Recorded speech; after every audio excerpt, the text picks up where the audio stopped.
but it doesn't want to connect to the... Oh, there it is. Mm. Oh, okay. It says we're live now. Okay, I'm just gonna refresh it again. It does show up again. Yep. You might want to delist we the are. other two. The other two videos, but Yeah. let's see. It looks good on my end. Yeah, it looks okay. We can probably just go ahead with this. All right.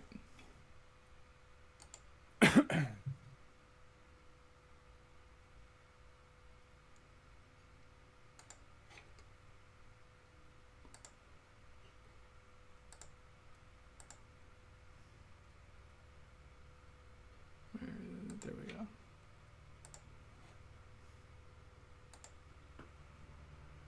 All right, does it look laggy? Can everyone hear us? Fine. I just started lagging for me. Mm-hmm. Same. Okay, that's Did you because start recording? I pressed record, yeah, that's why. Okay, so no that recording does it. then. Okay, I think it should be back to not lagging now, and we can just start, I guess. So, Sure. you guys ready? Everyone, Yes. everyone Yes. in the comments has been waiting for us. All right. Does everyone got the Google Doc? I'll get it. Yeah. Oh yeah, you did post it in the chat here. Okay, in our chat on Discord here. So, sweet.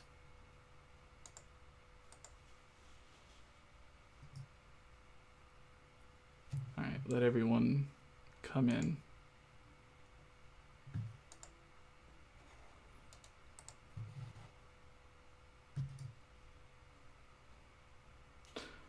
All right.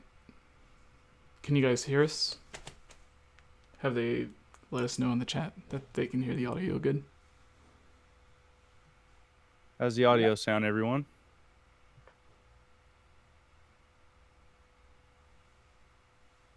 Hey. Yeah, here, yeah, we can hear. Okay, looks like it's good. That's such a nice comment. I don't care if it took 20 attempts, I'd still click to watch. Thanks, Nolan. That's so nice. All right. Sorry about that, everybody. We can start now. Are you what? What's this?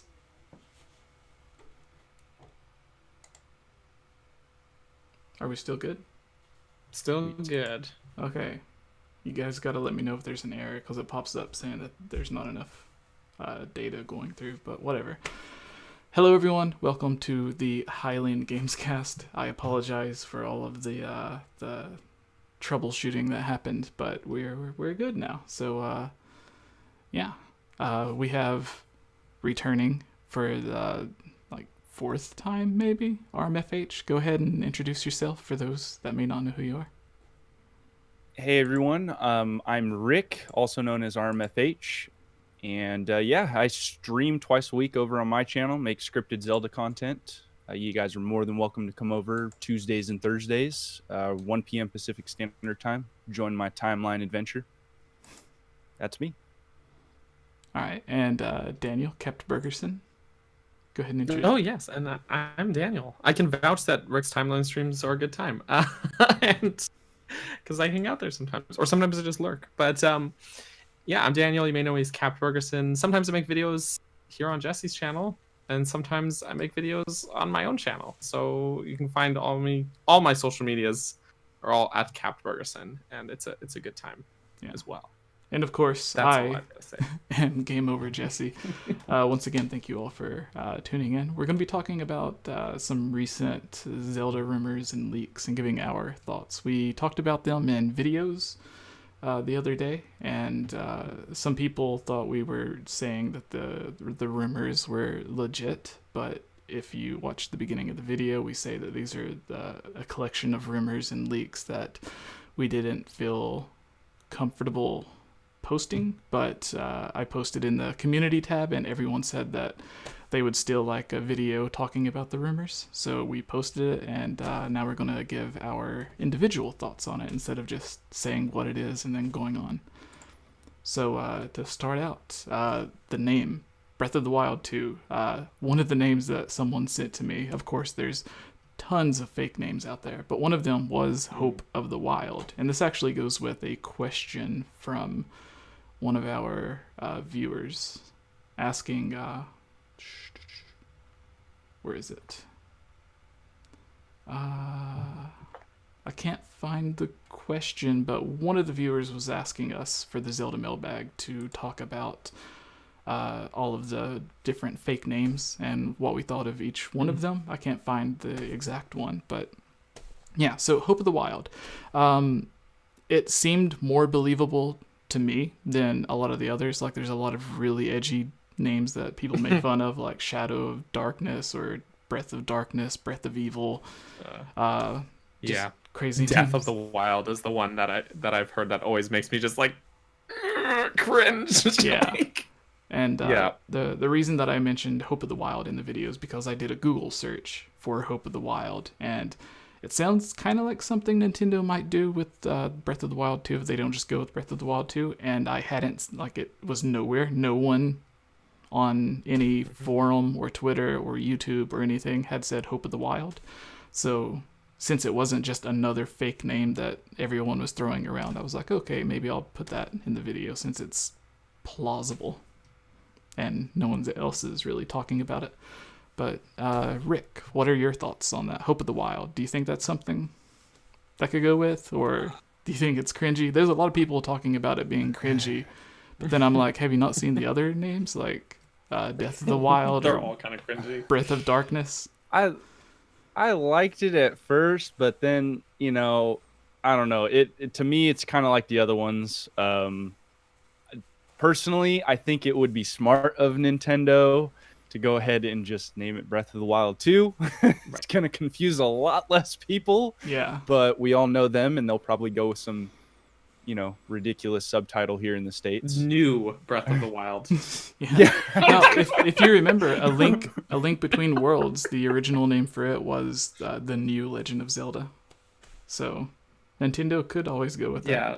I'm glad they did not go that direction. Yeah. with Breath the of the link Wild between- Plus. And a lot of people thought that what was it?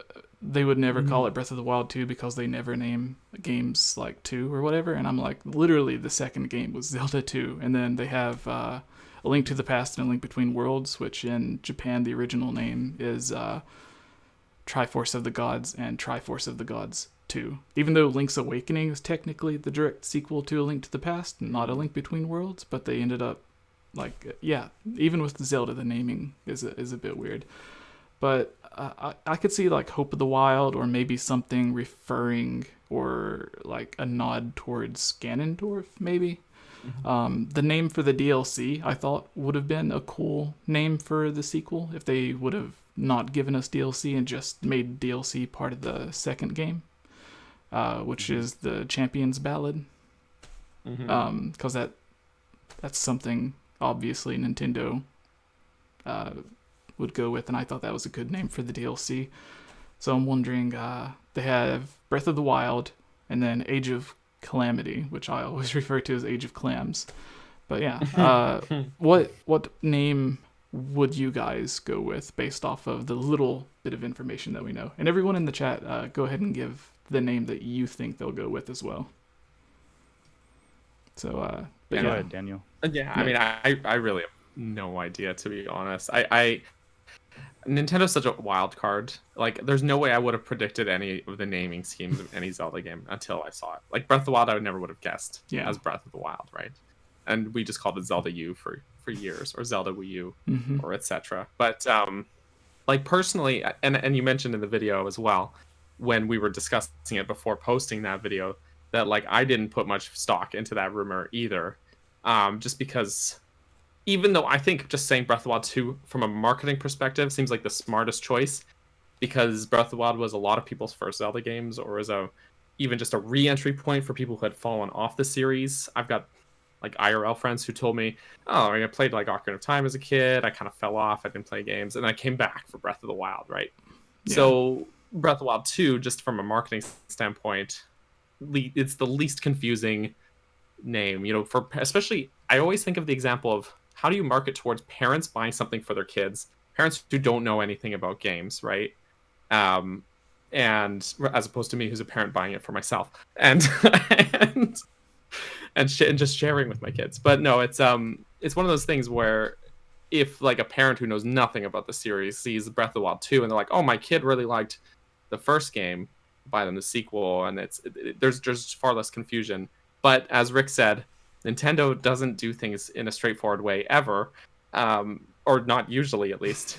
So I almost feel like there won't be any naming connection. I don't feel like it's going to be anything blank of the wild or Breath of the blank. Yeah, it'll blank of probably, the blank. in my opinion, be just separate title, completely Verb different of the wildcard noun. title. Verb of the noun. Who says there's even of the in the title, right? Yeah. It could just be something totally just out there, wild card, right? Nintendo's always a wild card. Yeah. But again, I could be wrong, and it could be something like this, or even this title. Like I'll admit it if I'm wrong. I'm not afraid of that. So yeah, that's my hot take. I just think I can't say anything specific that I think it would be, but I just don't think it'll have any Breath of the or of the Wild connection in its nomenclature. So that's my blurb. I'm gonna stop talking now. What about you, Rick? Yeah, I agree with Daniel on the Breath of the Wild 2 front. I was already talking about that earlier, but if I had to go with any of the crazy names that have been thrown out there, I really, really liked, however cringy it might be, Bond of the Triforce, I think, is one that was thrown out there that I heard. I don't know if that was maybe from one of 𝐻𝐻𝐿𝐴's videos, or I can't remember, or maybe it was a theory. I just really want them to be round fair, back. With 𝐻𝐻𝐿 really quick, I remember a video he posted about his idea on Breath of the Wild being a trilogy, and then like a few months later they announced the prequel, and it ended up happening. So shout out to 𝐻𝐻𝐿. There you go. It's I do have to admit, Bond of the Triforce is definitely less cringy than like Death of the Wild, or Breath of Darkness, or all these other ones. It's definitely a lot less cringy. Yeah. I don't know. I think it would make sense if they referenced something like that because of the fact that we've got now Link, Zelda, and Ganondorf coming back. Yeah.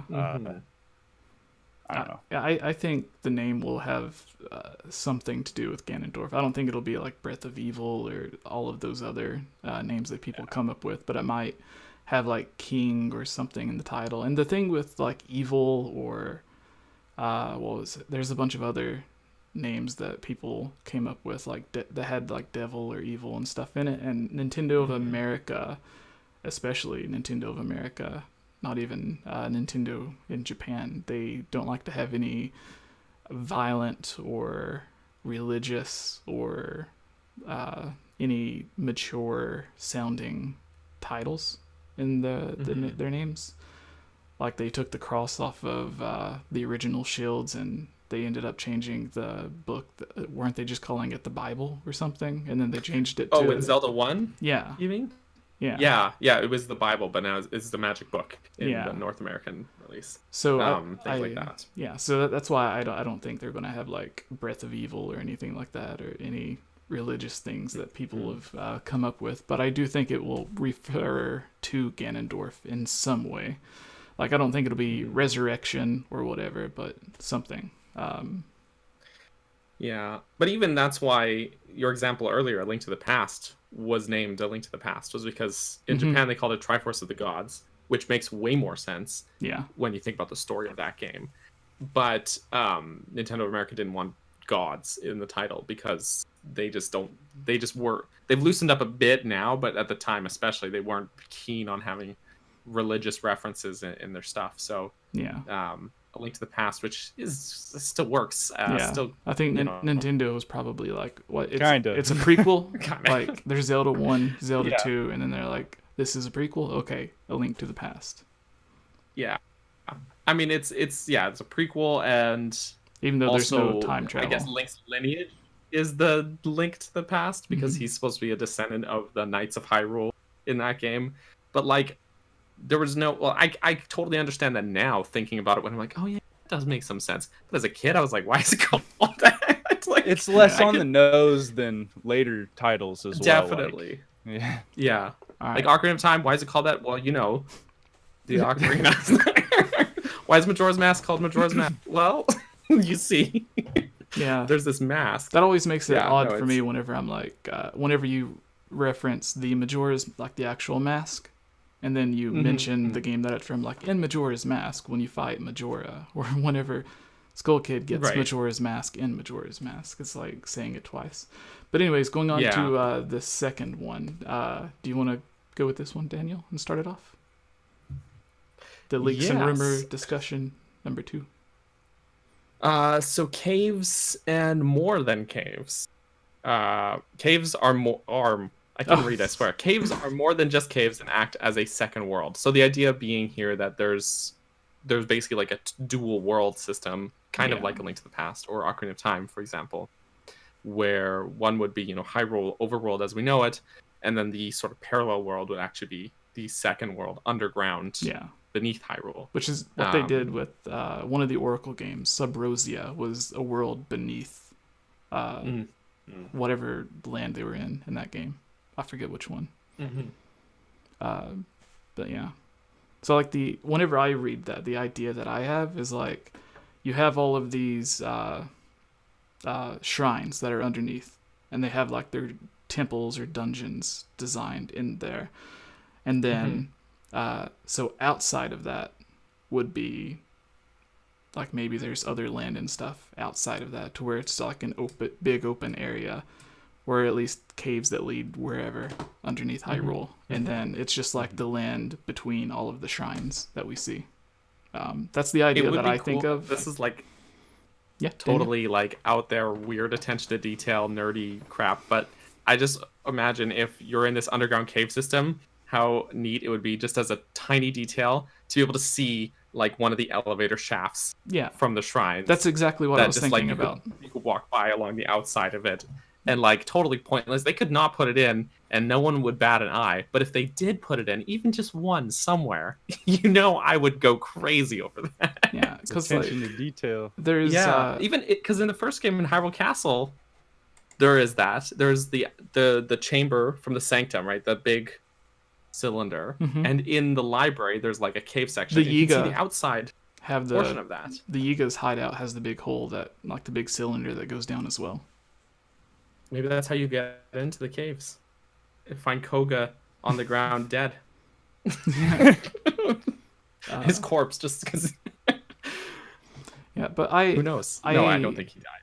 I think it'll be more like I don't see how they could have like a giant like just all of Hyrule having a second version of Hyrule beneath it with like the caves and stuff, because there would have to be like torches and everything everywhere, because there's no sun. Like you would look up and there's just caves.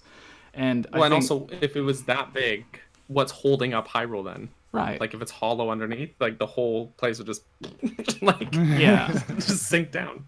Yeah. Exactly. And so like I think it would be really cool to have a bunch of connecting caves and stuff that may lead to like old temples. Like in Ocarina of Time, the Shadow Temple is built in. It's basically a cave behind the graveyard. The Temple of Time is built under, not the Temple of Time, the Water Temple's built underground in the, like it's built into the island and goes beneath the lake. The Fire Temple is like built into the side of a volcano. So there's already established temples in past games that are built basically underground for caves and stuff. So I could see them doing that, because a lot of people are wanting like the Fire Temple and Water Temple and all of these to return, and they're like people are like, some people think that they won't return because they're not in Breath of the Wild, so how could they be in the sequel? And I'm like, well, most of the shrines that you come across literally raise up from under the ground, and the Sheikah Towers literally raise up from under the ground. So there could just be a thing where it's, you do something, and then all of a sudden, like there's an avalanche or something in the mountain, and then there's the Ice Temple revealed. Like it could literally be like that. Or it could be as simple as you can't swim in Breath of the Wild, but in Breath of the Wild 2, you can swim underwater.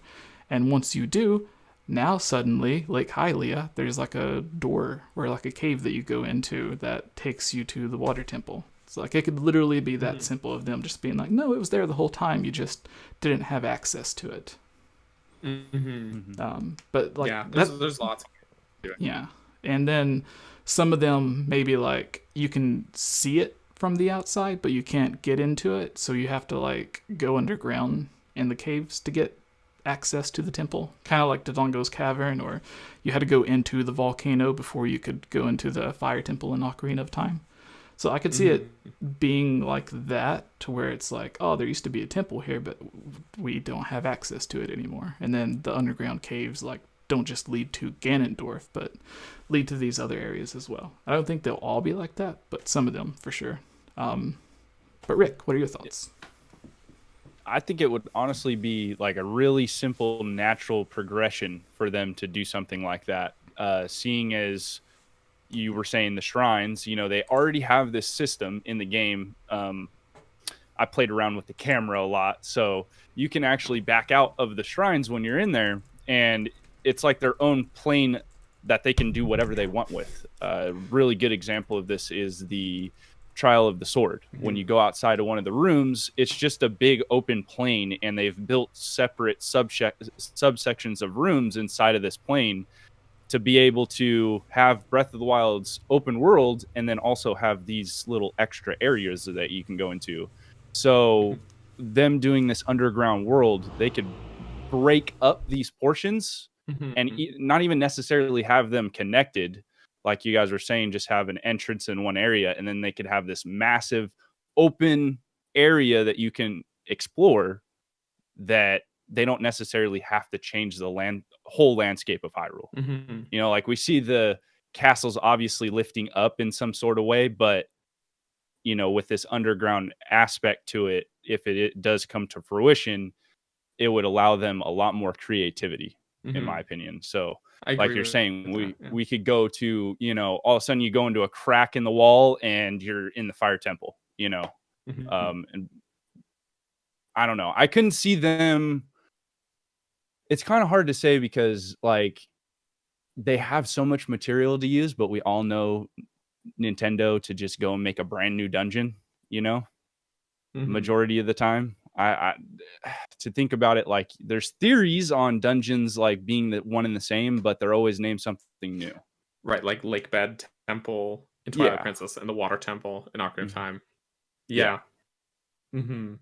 That's it's funny though you mentioned about the loading, the area being loaded. It's set like a totally separate area for all the shrines. And that's even like that's really even goes back to A Link to the Past, Zelda 1 even. Yeah. All of those dungeons are like one sub world they're all technically like loaded into one area. And so it's almost like another plane of existence from the overworld. Same with both those games at the very least, I know for sure. So even doing that, just have your second world in quotes being this whole sub area that's loaded. So it's going to be like your only loading screen is going between these two sort of worlds here. And they wouldn't have to put that many entrances. No. There's a few spots in Breath of the Wild though where, because I've been playing recently, and if anyone follows my Twitter, you know I've just been posting way too many screenshots. Just because I like to kind of just go around and admire the scenery and stuff. But there's tons of little spots there where there's just not that much going on, and they could just put a cave entrance there, a bombable wall, who knows what, and like honestly, you could put like 5 around Hyrule, and that would be more than sufficient. But even still, like, yeah, there's even still some holes where like a couple of bottomless pits in Breath of the Wild even that you could have that actually end up being like a loading transition area, a loading zone to go into an underground area. Who knows? Or Nintendo could just throw it all out the window and just change a ton of stuff. We're going into the sky. It's fun because we made it fun. The type of idea that I keep thinking of is like, so there's the shrine where in the ice mountain, in one of the mountains, there's the giant Leviathan skeleton that's hidden underground, and you have to like go through the little cave. It's basically a cave, and then there's the shrine that takes you in, and I see it somewhat like that, to where like there's an I say avalanche, but something happens and like there's snow that falls out of the way, or now it's cleared up and now there's the like an access to another underground tunnel, and I think there'll be little caves and stuff. I think it will connect. Like there'll be maybe that spot in the 𝐓𝐬𝐢𝐭𝐭𝐞𝐫 hideout, a few of the places like the library and the castle, maybe some places at like Lake Hylia, or even in Kakariko Village. Like they'll be like, oh, we need to show you this hidden thing that's like beneath the house Hidden or whatever. behind the waterfalls, or Yeah. who knows? Like in Darunia or whatever in Ocarina of Time, when he's like, hey, you can just move this statue behind me and you can have access to the volcano. I don't know why a 10-year-old would want to go into a volcano, but go for it. Well, actually, that particular example, it's his son, so it's only as adult Link that you can do it. It's his son. Yeah. It froze. On that.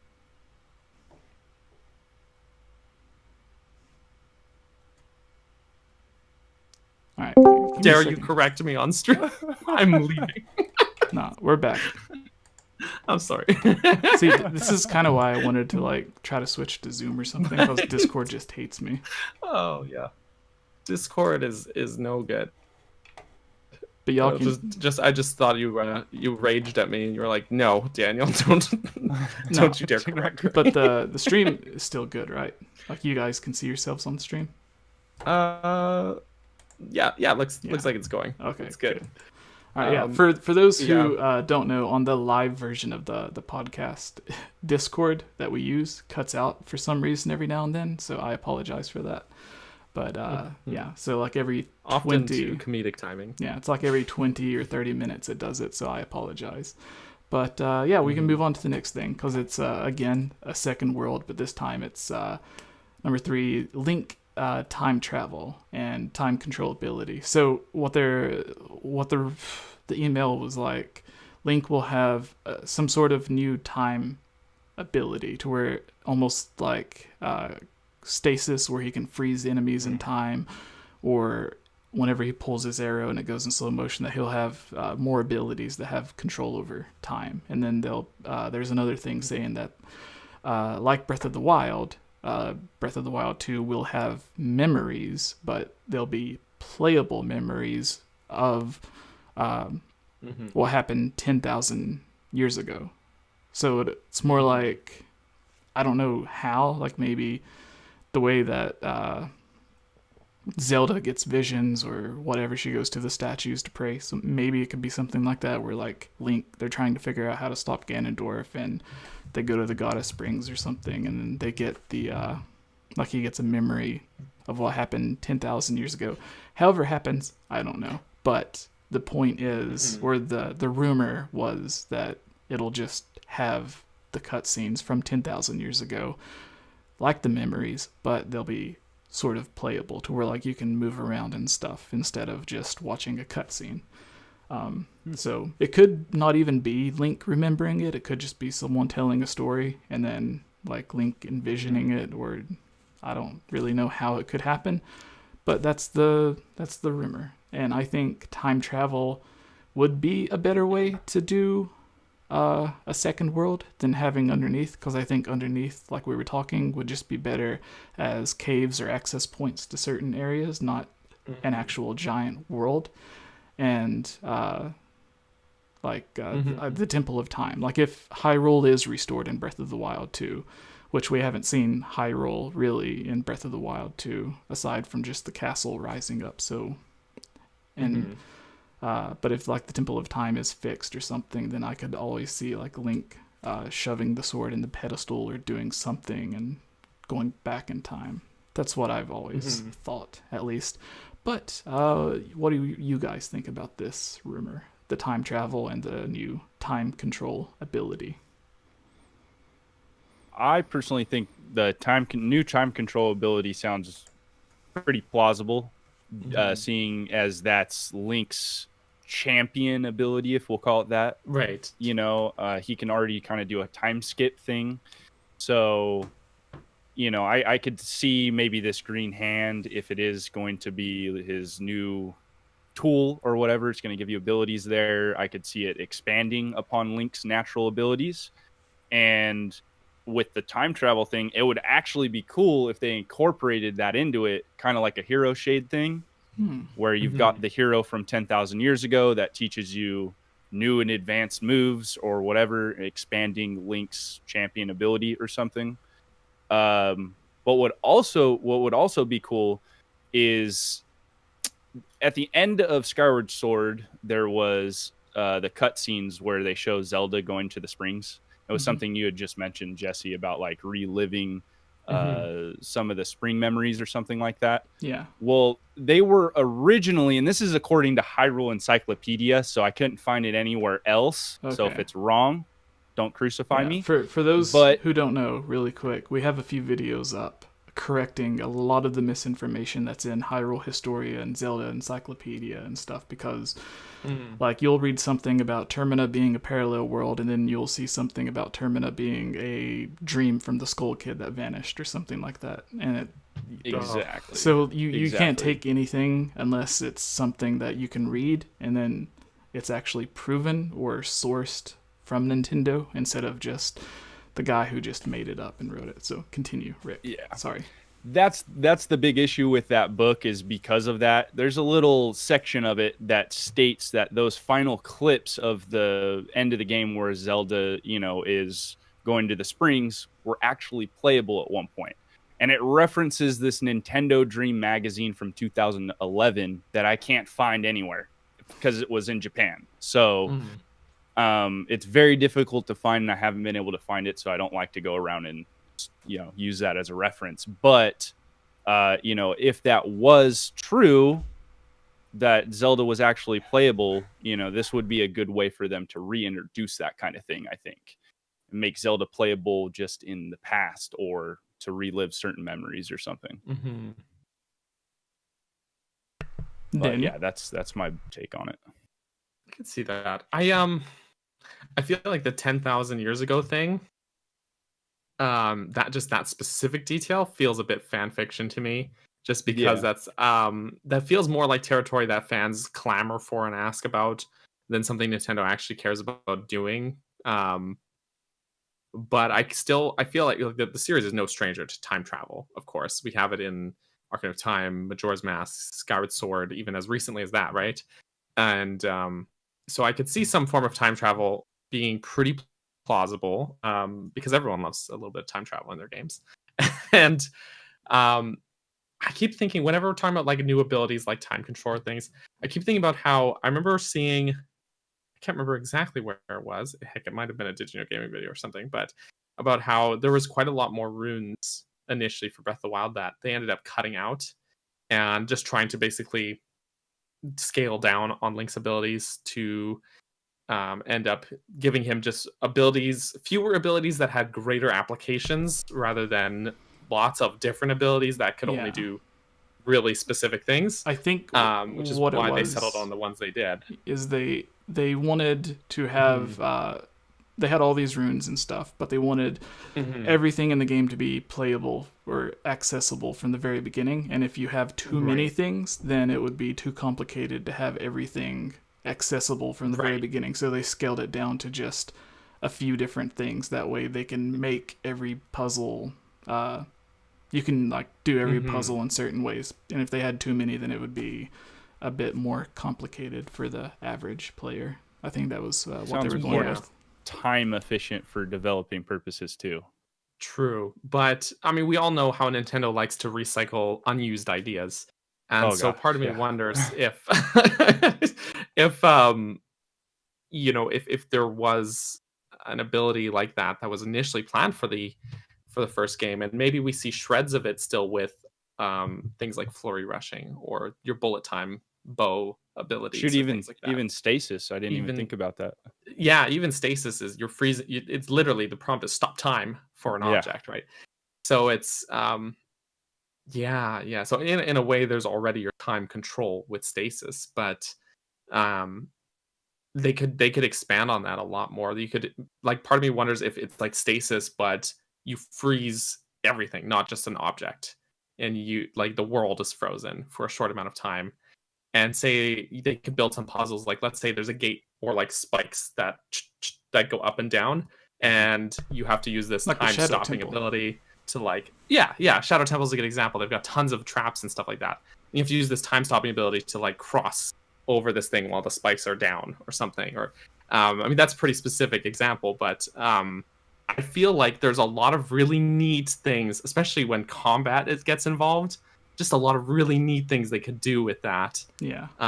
It just makes my brain start like Prince of Persia, like the first game where you could rewind time. Rewind time. Yeah, like that would be up cool. On parkour and you fall down and you just rewind time and just try it again. Yeah. And yeah, that's wasn't a good example. the time shift stones in Skyward Sword reverted everything back 1,000 years, right? Something along those lines. Yeah. I don't think the date was specified, but like basically, it would revert that section of area back. Yeah. So it actually, it does make me wonder if there's going to be something like that. Time shift stones would be really cool. Just want the hook shot. We all just want the hook shot. See, that's the thing is with the hook shot, they had it working for Breath of the Wild, and the director, Fujibayashi, is that right? Yeah. Was basically like, no, we're gonna do new things. There will be no hook shot, and like give him a motorcycle. The other developers kept trying to add it back in. And they're like, but look, it's cool, and he's like, no, no hook shot. Yeah. And apparently he was very firm about that. But like I still feel like it wouldn't be too game breaking, honestly, if you just have the hook shot be either durability, and you can find hook shots in multiple places. Yeah, like the chain breaks after a while or something. Or even if you have to give it like a heck of a cooldown, like a long cooldown time. Like I mean, we've got Rivali's Gale. Really, the hook shot one became game breaking, but like it's got range to it. It's and the hook shot historically, the hook shot and the claw shots can't just latch onto anything. You can't just go onto a rock face with it, right? The hook shot in the 3D games and the 2D games alike need like a wooden surface, like a treasure chest or a wooden plank or wall or a tree or torch to latch onto. And the claw shots are even more situational, where they need something it can grip, like a chain fence or specific claw shot targets, right? So I just feel like, especially if we're gonna go underground into like caves and stuff, they could put in the hook shot and make it work. Yeah, give us the hook shot. All right, so and the only thing cooler than one hook shot, two hook shots. Like a Skyward Sword, instead of making you get one and then another, and like in Twilight Princess, Skyward Sword's just like, here's both, have fun. Yeah, I like Twilight Princess's approach to it better, because they could like introduce more simple puzzles at first with one hook shot or claw shot, and then later roll out more complicated puzzles by giving you the second one. But they don't have to like teach you these complicated mechanics all at once. They sort of roll it out to you slowly. Plus, also you can actually like raise and lower the chain in that game, and you can't in Skyward Sword. The cool thing was that there is puzzles and stuff in the overworld that when you get the claw shot, you're like, oh, I can do this puzzle now. Do this. And then it's like, wait, you can't. Like you need the second one, and you're like, what? Yeah. How do I do this? And then it comes back around. You're like, oh yeah, okay. Okay, so this last leak rumor thing is something happening in April, which is something I asked Rick, I asked Daniel, I asked Nate at Nintendo Prime, I asked other people that I can't mention, and everyone said they have no idea. And so this was a rumor that I could not confirm, which is why you all did not get a video of it until this one, where everyone was just asking, and I was like, well, I don't think these are true, but here you go, since you want them. And but yeah, something happening in April, and I don't know what that was. It was apparently something Zelda related, and what we've gotten so far. Chat, Jesse. Oh yeah, super chat. But if you want to finish your thought first, it's just so far in April, the month's not over yet, but we had the Nintendo Direct for E3 announced, and we had the Champion Series first 4 figures statue announced. And I was talking to Sean, who's Rivali, the Great Deku Tree, and he, like, his statue was announced, and he didn't even know they were making them. So I don't know if this person who told me something was coming in April was referring to the statues or the Nintendo Direct being announced or the E3 presentation being announced or something else that's coming. But yeah, apparently something in April, and we've had 2 things. I don't know exactly what they were referring to, but it's there. So Daniel, Super Chat. Well, just real quick on the statue thing. I doubt they would need voice acting for the statue, and Yeah. you probably wouldn't have been told. But this super chat comes from Marsupial, who asks, question on everybody's mind, or maybe just mine, will Tarako, aka my best baby egg, be in Breath of the Wild 2? And I'm just going to say no real quick for a couple reasons. The IRL that I think is because that is not Nintendo's character that they created, so they don't want to play ball that way. and 2, even like setting aside the Age of Calamity being canon debate, just putting that aside for now, even just if we accept everything at face value and Age of Calamity was 100% canon and there's no debate about that, even if we were to do that, Turok jumped back in time and removed himself from the timeline. So it would be like asking if the Hero of Time would show up in Wind Waker.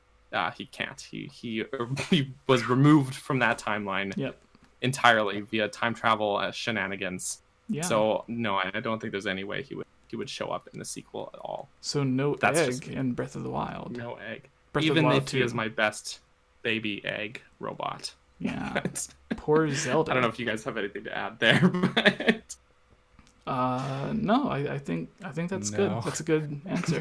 Cool. But, Perfect. Going to I want to cover it IRL reason and an in-universe reason. Yeah. So this April thing, no idea what it was. Couldn't confirm it with anyone. But it ended up so far we've gotten 2 things. I don't know if they were referring to these or one of these, but something happened, and it was the day after I asked, are you sure something's coming in April? And they said, yeah. And then literally the next day, the Champion Series was announced. But what do you guys think about this? Because you know that I asked you guys a few different times trying to see if anyone said anything about April to you guys. So yeah, the Champion Series, the Nintendo E3 presentation, which we're going to give our thoughts on later in the podcast. But what are your guys' thoughts on this? Do you think something else could be announced for April? Do you think they were referring to this? Was it just a random email from someone being like, hey, April? But yeah, what do you guys think? Yeah, honestly, I didn't hear anything about April, but then again, I'm not in the know, not emailing people and asking that type of information. However, I mean, if it was somebody that was knowledgeable, like you're saying, I could see it being easily being the first 4-figure Rivali figure or the E3 announcement. I mean, I don't see anything in April at this point. We got 10 days left in the month, and between now and June, I don't think we're gonna get much. We've got Pokemon Snap coming out on the 30th. If we do get something, that'll be around when we do, and it will be Pokemon related. So, all right, Daniel. I don't know. Yeah, I mean, I feel like just because of the timing of marketing and stuff like that the statues would have to be it, right? Yeah. That's the only Zelda news we've gotten so far. We are kind of approaching the end of the month now. We're on the latter half, and I personally think that we will get some Zelda news kind of soon because Skyward Sword is approaching, and they'll at least want to market that some more. At actually the very least. The next topic too. So good tie. Oh, okay, yeah. So there you go. But even just aside from that, I don't know, something in my gut is saying like we'll get something soon. But I don't think April, just because they've already got a lot of stuff going on in April, and they just did an Indie Worlds presentation, which there's not much we can talk about there, in my opinion. Even the rumor that I got for the Indie Direct, well, not the rumor, but the thing that was kind of teased to me wasn't even happening. So I got that wrong as well. Oh, really? The thing. Mm. I think I Yeah. know what you're talking about. Yeah. You messaged me, but and then that didn't end up happening. Yeah. During the presentation, but It wasn't yeah, Zelda I feel related like for the people watching. someone in the chat says no one likes Pokemon. That's just factually incorrect. Yeah. They make so much money. That's not just They, one of the like, Pokemon. setting aside your opinion, that's just factually incorrect. Yeah. And you can just look at how much money Pokemon has. Pokemon isn't just one of the most popular and like financially, like it's not just one of the best video games, but as like a product in general, like it's one of the biggest, most valuable things, because there's movies, there's the cartoon series that's been going for like 20 something years that makes tons of money. There's the movies make tons of money. The Detective Pikachu movie kind of broke that curse of like bad video games not making any money at movie theaters. So like it's one of the most valuable franchises outside of video games as well. Kind of like Disney. Oh, not like Disney with Mickey Mouse, but it's like Nintendo's Mickey Mouse. I think they're big. I think Pokemon's bigger than Mickey Mouse. Oh, It's okay. It's a singular IP. Okay, yeah. Yeah, Pikachu's yeah. making all that money. And I said it, so There you go. if I'm wrong, crucify me, not Jesse. Absolutely. Like that's the thing though, is like Pokemon is kind of like, I say this as someone who, I did not grow up as a Pokemon fan. Okay, when I was 8, I was watching Frasier on TV and playing Zelda, and those were like my two hobbies. So I grew into Pokemon as an adult, right? Yeah. Through my kid liking it. But Pokemon has this great marketability because it's a great franchise to pull kids in, to generate new fans constantly. Kids just love Pokemon by default, unless you're me, who was watching Frasier for some reason. But otherwise, the thing that comes to my mind is that adults have that nostalgia now for it, right? Like, we are all grown-ass men, and at the very least, even though I wasn't a Pokemon fan as a kid, I still have a bit of nostalgia for it because all my friends love Pokemon. Kids were trading Pokemon cards on the playground back in the day, right? Frick, man, it was everywhere. Pokemon was inescapable in the 90s. okay, And I think it's not doing any more poorly now. You can put a Pikachu hat and any shop right now, and that's going to be the object that's going to sell first. Yeah, it just is. So sorry, Jesse. No.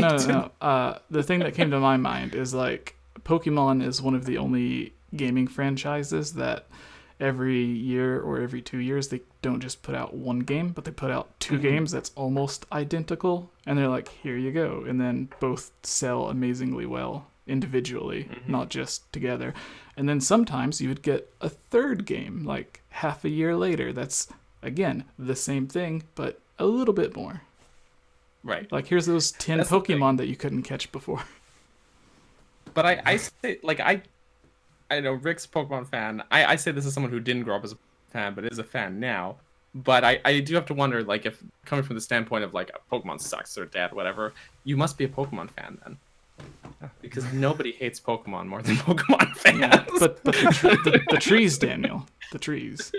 That was the meme that was going around for that Pokemon Direct. That like before the Direct even happened, everyone was like, the people that are going to be the most angry about the upcoming Pokemon Direct are the Pokemon fans. So. Oh, absolutely, and that totally came true. Yeah, that totally came true. You could kill me for saying this, but honestly, they're very relatable to the Call of Duty community.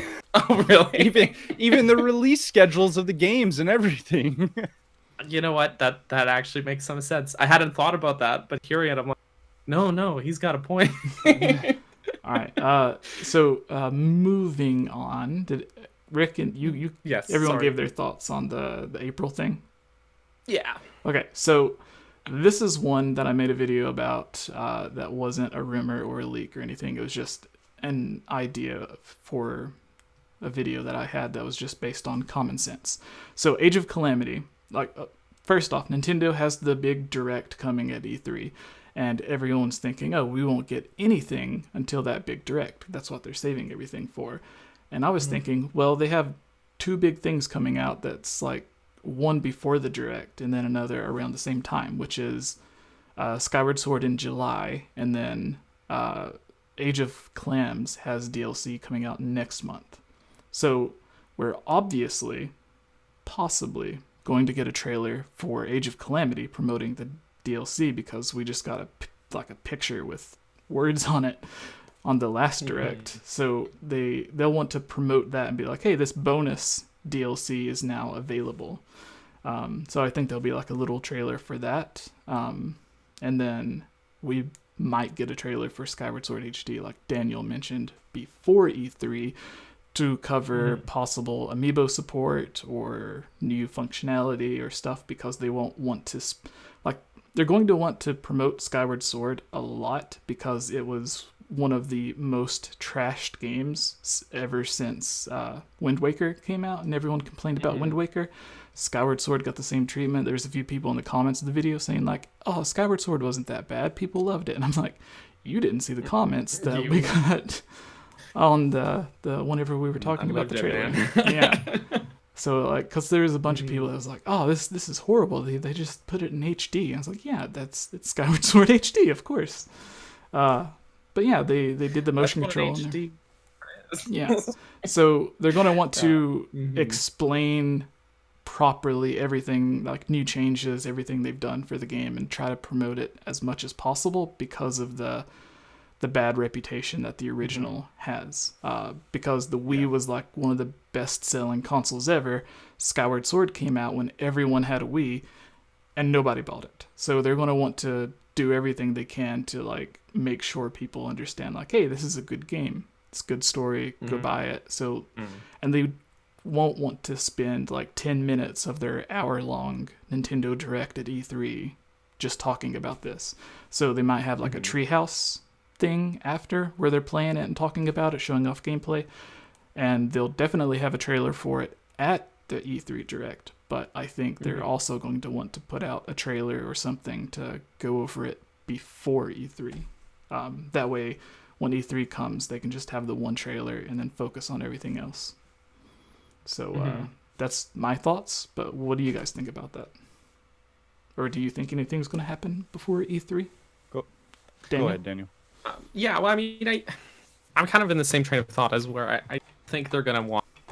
The thing with E3 is, like, E3 is the time where you come out punching with tons of different things, right? Yeah, and that'll be a huge thing if they do have a Breath of the Wild 2 announcement at E3. That'll be amazing, of course. But I of course, want to temper my expectations. And I know that Nintendo has more IP than just Zelda, and Pikmin. They want to have a diverse showcase at E3 with lots of different things. And so that's why I think the big Zelda 35 presentation, as I've been saying on this podcast for however long, I think we're looking closer to September for that. I disagree. That's okay. We don't have to agree. I strongly disagree. We don't have to agree because we love each other. Kicked off the podcast. No. I'll talk about that. I don't think later. we'll get nothing Zelda at E3. Don't get me wrong. And I do think, but I think if they show anything Breath of the Wild 2 too soon, it's gonna completely overshadow the Skyward Sword hype. Like, and even for me, it would. Like, as someone who's looking forward to Skyward Sword HD, if they came out swinging with the Breath of the Wild 2 trailer, I would forget any other game exists, and I would have just hype overload for the entire probably next several months, because I'm just too excited about that trailer. I've been riding a hype overload for the last 2 years for that Breath of the Wild 2 trailer. So yeah, it would absolutely overshadow any other Zelda news that they would have. So I think that, for example, a Zelda 35 thing, realistically, I think we're looking more towards September. And probably if they do have anything Breath of the Wild 2 to say, it'll come at the very end, the very last thing they show on that direct, just to get all that other news out there and get people excited. The one more thing. Exactly. But for Skyward Sword, I do agree that they're going to want to... I think we'll have maybe a small like showcase or live stream or something before E3, before it releases, and probably like 3 or 4 weeks before it releases. And then, like you said, probably like a treehouse stream or something during E3, just to like show off some fun, good stuff for the game. Probably like a little gameplay segment in like Faron Woods or something, right? Yeah. But yeah, that's me talking too much. Rick, what do you? I want to touch on honestly, Zelda 35 after Rick gets done. Okay. Sure. I agree with that, except for the Breath of the Wild 2 thing. I think they will. Right. We'll get something. We gotta keep the faith. But yeah, I agree with you though. It will overshadow Skyward Sword there. It totally will. So they want to get that game to sell first. they do, but you never know how much faith they're gonna put in it. Yeah. And again, if I'm wrong, that's cool. I would be happy to be wrong. So the one thing that I'm worried about with that game is just the sensors on the Joy-Cons, because we don't have a freaking IR bar or an IR sensor. Yeah, and it could screw everything up. I know we've had some problems with like Galaxy and can you hook up a bar to the Switch? No. I don't think that's what I thought. Well, and also because the IR camera on the Joy-Cons on the bottom here, so you're not going to play like this anyway. Well, as opposed to the Wii remote was on the top. It used Motion Plus instead of the IR sensor. Yeah. So like you didn't have to aim it. You still have to the have sensor bar didn't do nothing. It also recalibrated the Motion Plus, so it would keep it from like drifting over time, basically. So there's like the reset button, but anytime it saw the motion sensor bar, you would have to point it at it and like press up or something like that to get it. I forgot what it was, but yeah. And they probably will have something like that where you press a button to manually recalibrate it, but odds are it's going to happen a lot more frequently that you're going to need to rely on the button without the sensor bar. We'll see how awesome the stick controls are. I hope they mapped them pretty well. Yeah. But I've played the entire game like that with a mod, and it was not. With the controller? Yeah, I did with that the too. Xbox controller. How many videos did we make talking about they were going to come out with Skyward Sword and have traditional controls with it mapped to the controller? And everyone was like, no, they're not going to do that, blah, blah, blah. That's stop making up stuff. And I'm like, no, like you can do this. Like, I've done it before. Everyone's done it. Like, Nintendo could do it, but do it better because they could actually make the game natively compatible with the joystick instead of you just like trying to emulate it as horribly as possible. But with the Zelda 35 that you mentioned, you said you thought it would come at the end of the year. I think they did something horrible and just they had this big Zelda 35th thing planned, and during Nintendo's E3 or another direct they may mention like a Zelda, like this is for Zelda 35, but I think they just split a bunch of it up and just like, here's this direct, here's this, and then we're going to put this over here, because the things that I was told was going to be in the Zelda 35th direct or whatever that I posted, and you were like, that doesn't count. But yeah, it was because like I posted the tweet, it was like Skyward Sword HD, Age of Calamity DLC, Breath of the Wild 2 trailer, and then I had the thing talking about Zelda hardware, but I thought it was Breath of the Wild 2 hardware, not Skyward Sword hardware. And they came out and it was like not Breath of the Wild 2 trailer, but a promise for a Breath of the Wild 2 trailer. And then did it freeze again? Yep. All right, guys, we're going to go back into Discord. It does this like every 30 minutes.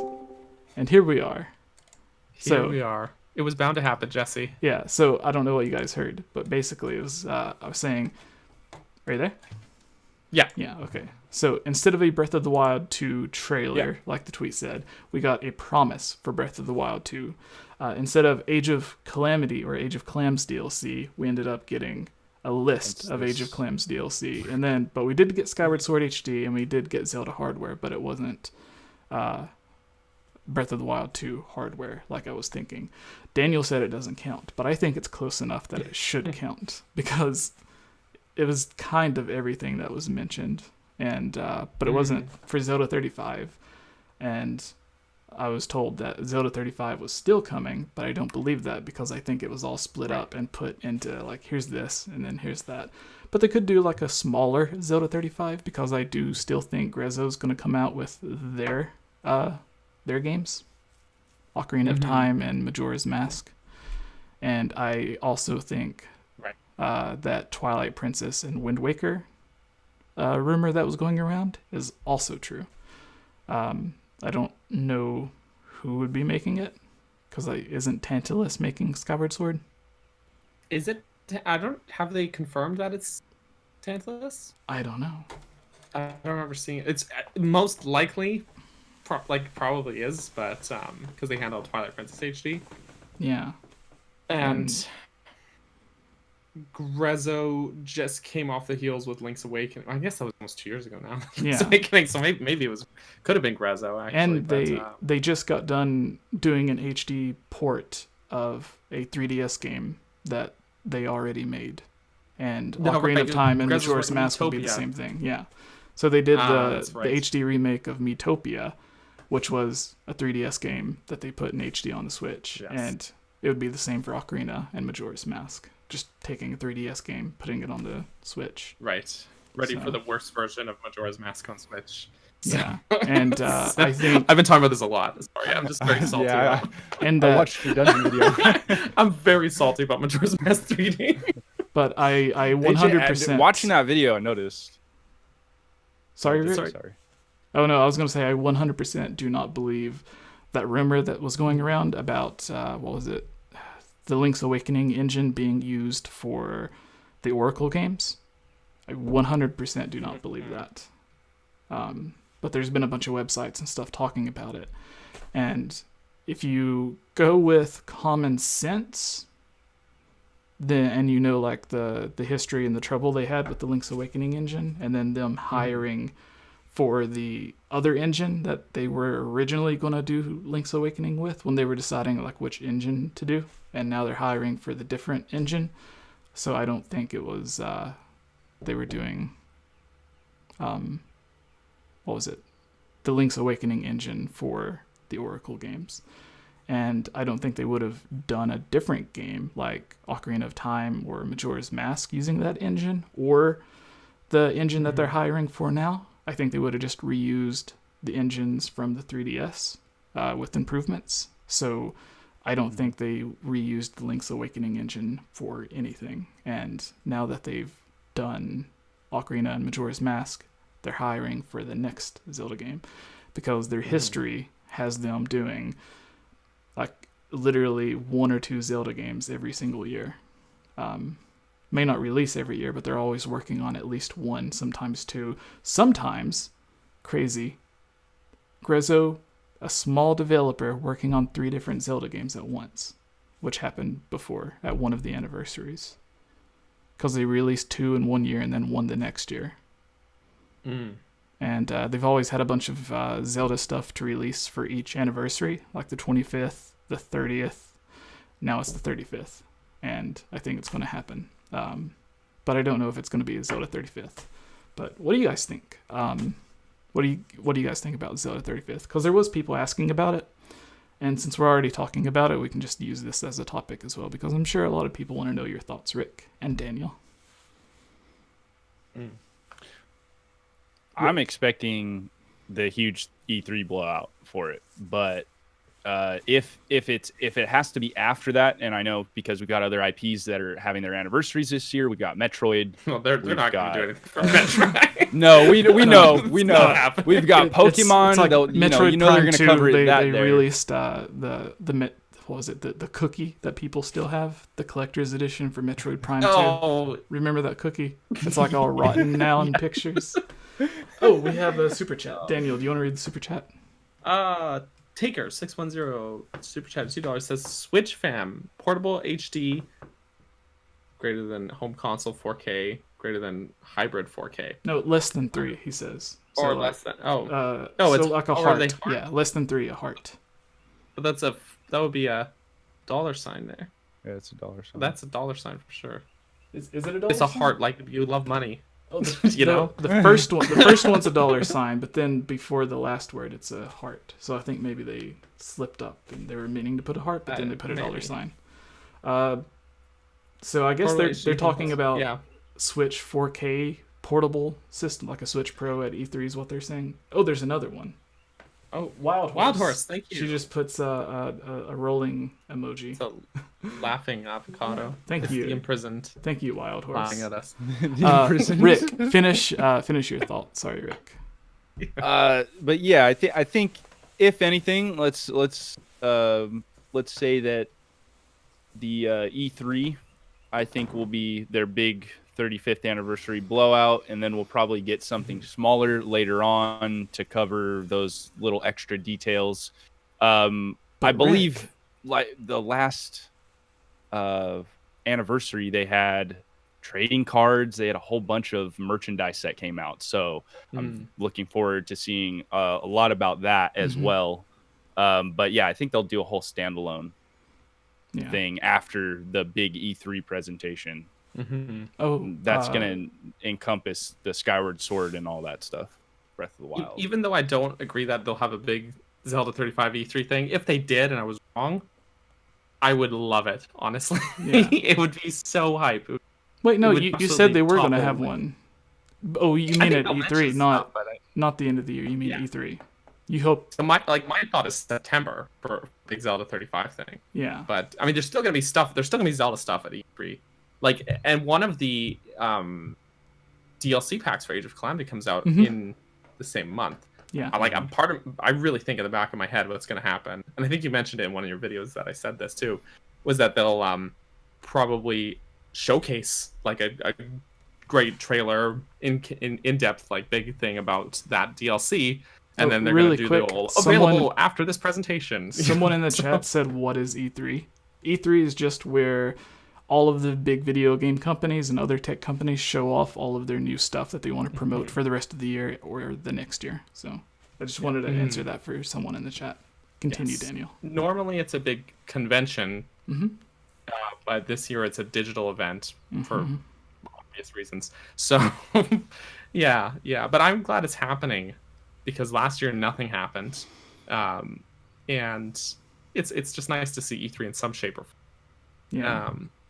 Yeah. I think honestly for Age of Calamity and Skyward Sword, we're gonna get Twitter posts. I don't Really? think we're gonna get and I think we'll get trailers. Wasn't but I think we're gonna Hyrule get Twitter Warriors posts announced like they did with a Mario. Twitter post? It was Age of Calamity. That was their announcement. Twitter post with the trailer. Yeah. Yep. And they leave it up to us to market it. That's why. Yeah. Right. We do all the marketing for them. They just drop a trailer, they put it on their Twitter, and we do all the hype. Yeah. But I think I don't think it's weird because E3 would be the best time to do it, but they have Skyward Sword coming out, and as we've all said, I don't think they're going to want to overshadow. Like if they announce Ocarina of Time or Twilight Princess or Wind Waker, then everyone's going to be like, I'm going to take away my Skyward Sword pre-order and put that $60 on Wind Waker or Ocarina of Time or whatever. And I don't think it's going to be a collection, because each of those games, like if they're putting Skyward Sword and Link's Awakening for $60 as individual games, there is not going to be a collection with Wind Waker and Twilight Princess for $60 or Ocarina and Majora's Mask for $60. Yeah, Ocarina of Time would sell. So Breath of the Wild has sold on the Switch. I think I seen it was like 10, 11, or 12 million copies, which is twice as much as the previous highest, which is like 5 or 6 million for Twilight Princess. And that was because it was on the Wii and the GameCube, and the Wii sold like 100 million. And Twilight Princess was like the first game for it. So it like doubled the previous. And I think Ocarina of Time could match or almost match, because everyone knows Ocarina. Like that's the Zelda game that most people think of. So, and even for newcomers to the series, like there's a lot of times where I've seen people, Breath of the Wild was say their first Zelda game or whatever, and they're coming into the series and they ask people about it, and everyone says, oh, you need to play Ocarina of Time. Yeah. Like that's always the one that people refer to as like a launching point getting into classic Zelda. And while that might not be my recommendation, I don't know. I might not recommend it depending on the person, but that's gonna, if they could say $100 and it would sell well, honestly. They could do just Ocarina of Time on the Switch and charge $100 for it and give you, I don't know, like a coin with it. or something, and put in almost no effort, and it would outsell Skyward Sword HD probably like tenfold, honestly. I think so. I might be exaggerating, but I think the pre-orders for Ocarina of Time HD would sell more than the lifetime sales of Skyward Sword HD, because I think it'll be like 3-4 million for Skyward Sword, and then it would easily get that many pre-orders for Ocarina of Time, especially if they did like an amiibo bundle or something special with it. Oh yeah. But yeah, I can see a similar problem with what happened with Link's Awakening. What was that happening with Skyward Sword? With just the fact that people were going out and purchasing the game and thinking, "Oh, we're gonna get something akin to." I mean, even though the trailers are obviously it's not Breath of the Wild, but there are a ton of people that bought that game thinking we're gonna get a similar experience, and that's not the case. That was the what I mentioned about a lot of kids and parents. Well, I think the confusion came because like new people would be like, "Oh, Nintendo announced Breath of the Wild 2 like this at the same time that they had Link's Awakening playable for the first time," and they were like, "Well, Breath of the Wild 2 is coming out. This is the new Zelda game. Maybe this is it." And then they go. So it could be something like that. But most normal Zelda fans should know the difference. But that was the thing that I was talking about with the. Oh, we got a super chat. Try again, Light HD 179, Home 4K 299, Hybrid 34. I don't think they're going to have 3 different things. I think they would have like the Switch 3. I don't even think it's going to be a Switch Pro at this point. Enough time has passed to where I think it would be a Switch 2 or something. I don't think it would be like a Switch Pro. I think it would be an entirely new console. I think we're just going to get an upgraded dock, I hope, but that's just me. That's what I was saying years ago, too, was like, that's a great, easy way they could do it, is just give us like the dock. Because there was like even a software update that came out. Kind of many people are pointing towards that being evidence for Switch Pro. But that, like, Nintendo, it seems like they're revving up to be like 4K ready, right? Yeah. And it doesn't take that much. Like you can buy, I did a video where I was talking about you can buy like an $80 GPU and run like simple games in 4K, which Nintendo, like if you take a PlayStation game and then you take a Nintendo game to run the Nintendo game, you're using like half the power as the PlayStation game. So if they had like a PlayStation 4 Pro level thing, which can already run some PlayStation games at 4K, and there's even a couple that runs at 4K and 60 frames. And that's on the PlayStation 4 Pro, not the PlayStation 5, which is even more powerful. But they could have something like the PlayStation 4 Pro, and it would easily be able to run Nintendo games at 4K and even 4K 60 frames. And that's easily. And it wouldn't even be that expensive. That's the thing is, like, I think a Pro Dock would be like great from a convenience standpoint, from a consumer standpoint. Like, do I want to spend $500 whatever on like a new console, or spend $100 to upgrade my current console? And carry over all my save data. But I don't know if the Switch's hardware itself could output 4K on its own, even with a dock that could upscale it. Do you know what I mean? I think they'd have to replace the chipset and just start pushing those, kind of like what they did already with the better battery life.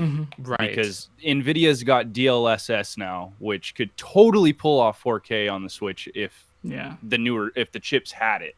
Right. For the which people I don't that think don't these know, have. That's like the computer uses AI to be like, okay, this is what's supposed to be there, and then it renders what it thinks is supposed to be there instead of rendering what is actually supposed to be there. So it's a way to get 4K without actual 4K, if that makes sense. Which seems like a totally Nintendo way to actually pull off 4K. Yeah, they already have all the dynamic resolution stuff in all the games. Like Breath of the Wild and Odyssey goes from like 900 to almost 720 sometimes. But the other thing is that, what was it? There was a news thing where NVIDIA said, like, this wasn't Nintendo saying this was NVIDIA, who Nintendo gets the chips and stuff from. Like, they were canceling or ending production of the line of CPUs that the Nintendo Switch uses. And like Nintendo didn't say anything about it, but it was Nvidia putting out a statement saying, hey, we're no longer doing this family of CPUs. We're moving on to this because we need we need the line to produce these other CPUs because those CPUs are so old and no one's really using them except the Switch. And so something has to be coming from Nintendo that's new because they can't keep making Switches. Like, they literally can't if production of the CPU that it uses is ending. Like, they would just, it would be empty shells. So they have to be moving on to something new. And it's weird that Nintendo hasn't said anything because you would think they would come out and be like, oh no, we have like a ready stock supply to where like we already have like 1 million in a factory somewhere. We don't worry about it. But Nintendo hasn't said anything about it.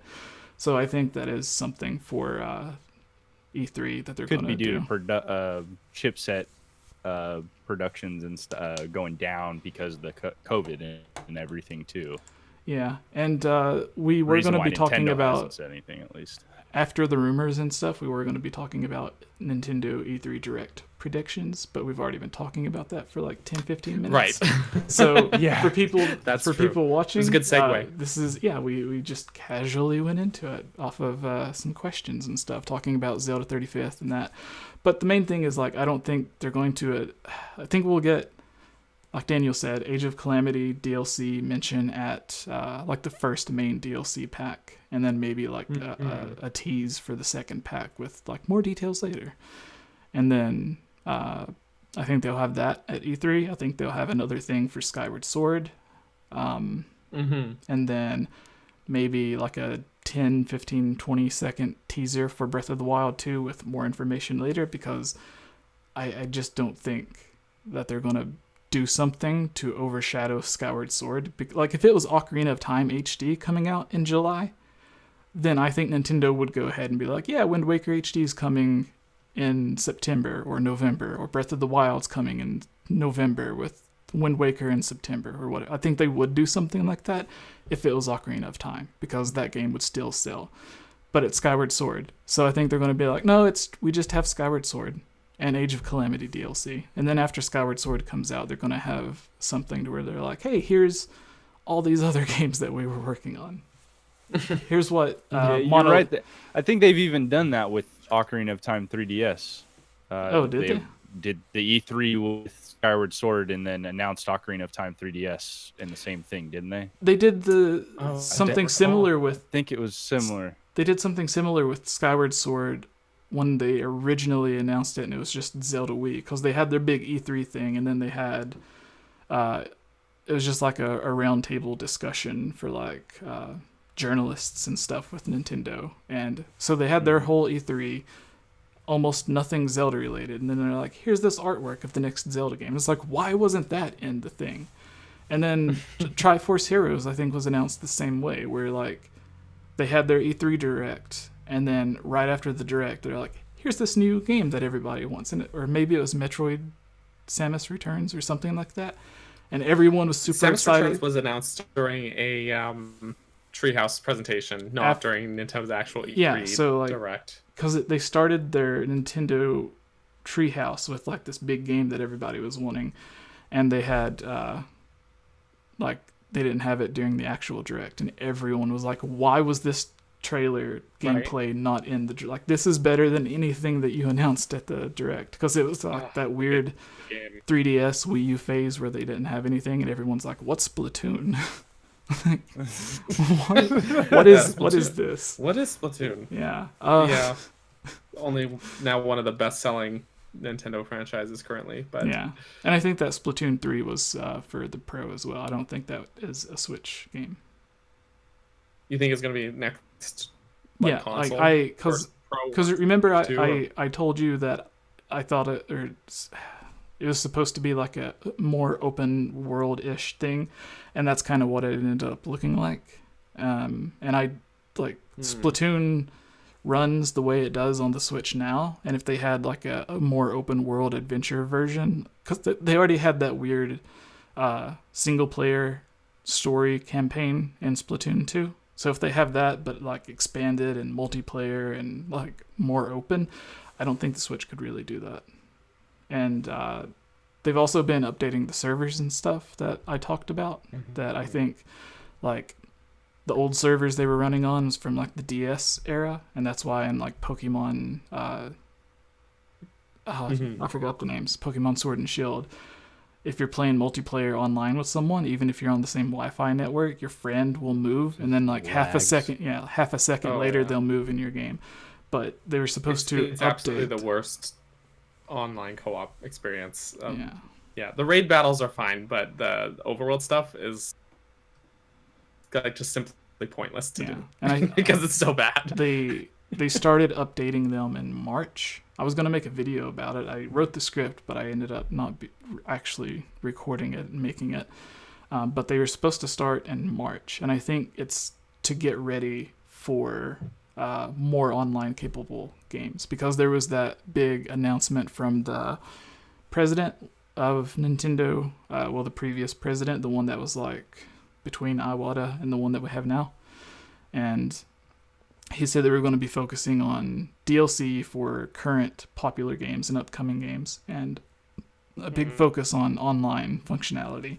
And then Aonuma, every time he talks about a new Zelda game, he keeps saying that he wants Breath of the Wild engine with Triforce Heroes multiplayer online. Like every single time that he's talking about a new Zelda game, he mentions something multiplayer. Even when they first announced Zelda Wii U, he was like, don't think of it as a first player, like a one-player game. And then like it comes out and it is only a one-player game. Absolutely.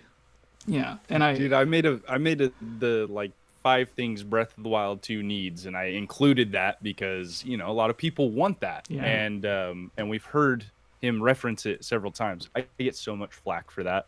Yeah. The thing is, so much flack. It should absolutely be optional. Yeah, exactly. That's the thing. Like I think like Wolflink. A game like Triforce Heroes and the Four Swords games, I think are a lot of fun to play with friends. But like for me, I don't play that many multiplayer games because I don't want to rely on someone else's schedule, I guess. So like I would just much rather play it single player. Which is why I never finished those games. You and I planned on doing Triforce Heroes, and we never did. We never did. Same with we never finished Four Swords Adventure. Yeah. We started that game, and we were streaming it, and it's just with a game like that. I mean, there's some games that are I admit like just more fun, or you can play multiplayer online, and it's fun. And for streaming purposes, if you have a set schedule, it works or whatever. But I think a mainline Zelda game or the sequel to Breath of the Wild, absolutely, co-op would be super fun. As long as it's not super built around co-op, like you could have a tag team mechanic if you're doing one player or something. See, I could see it being like GTA. You've got the main story part where you go through the game yourself, and then you've got the online mode where you're robbing it's completely separated. And you're just riding. You're riding your motorcycle driving around, the shooting cycle. everyone. Yeah, shooting everyone with ice arrows, taking the rupees. Someone's wagon going and just pull up on the master cycle. Yeah. No, but I really do think that we are getting ready for big online stuff. Whether it's for games on the Switch Pro having a big online focus, or it's just games on the Switch having a big online focus. But I think that's like Hyrule Warriors Age of Calamity is the perfect example, because it is a really good single player game, but it has a lot of focus on multiplayer as well. And every single Dynasty Warriors game and every single Dynasty Warriors spin-off has online multiplayer, except the ones for Nintendo. And it's like, why? Like literally every single spin-off and mainline Dynasty Warrior game has online. So they already have online functionality on the engine. They already do it for Xbox, PC, PlayStation, whatever. But when it comes to Nintendo, they're like, oh, we can't. Even though it has multiplayer, there's an online service, but it doesn't have online multiplayer. And I think that's because of the old servers they were using. And now that they're updating it, I think we could even possibly get, like, as part of the DLC, I could even see them being like, for those who ordered the Age of Calamity DLC, here's this free update to give you online multiplayer. I could see them doing. But part of me something like wonders that. if it's a hardware thing too, because local co-op for Age of Calamity, it was a pretty rough experience.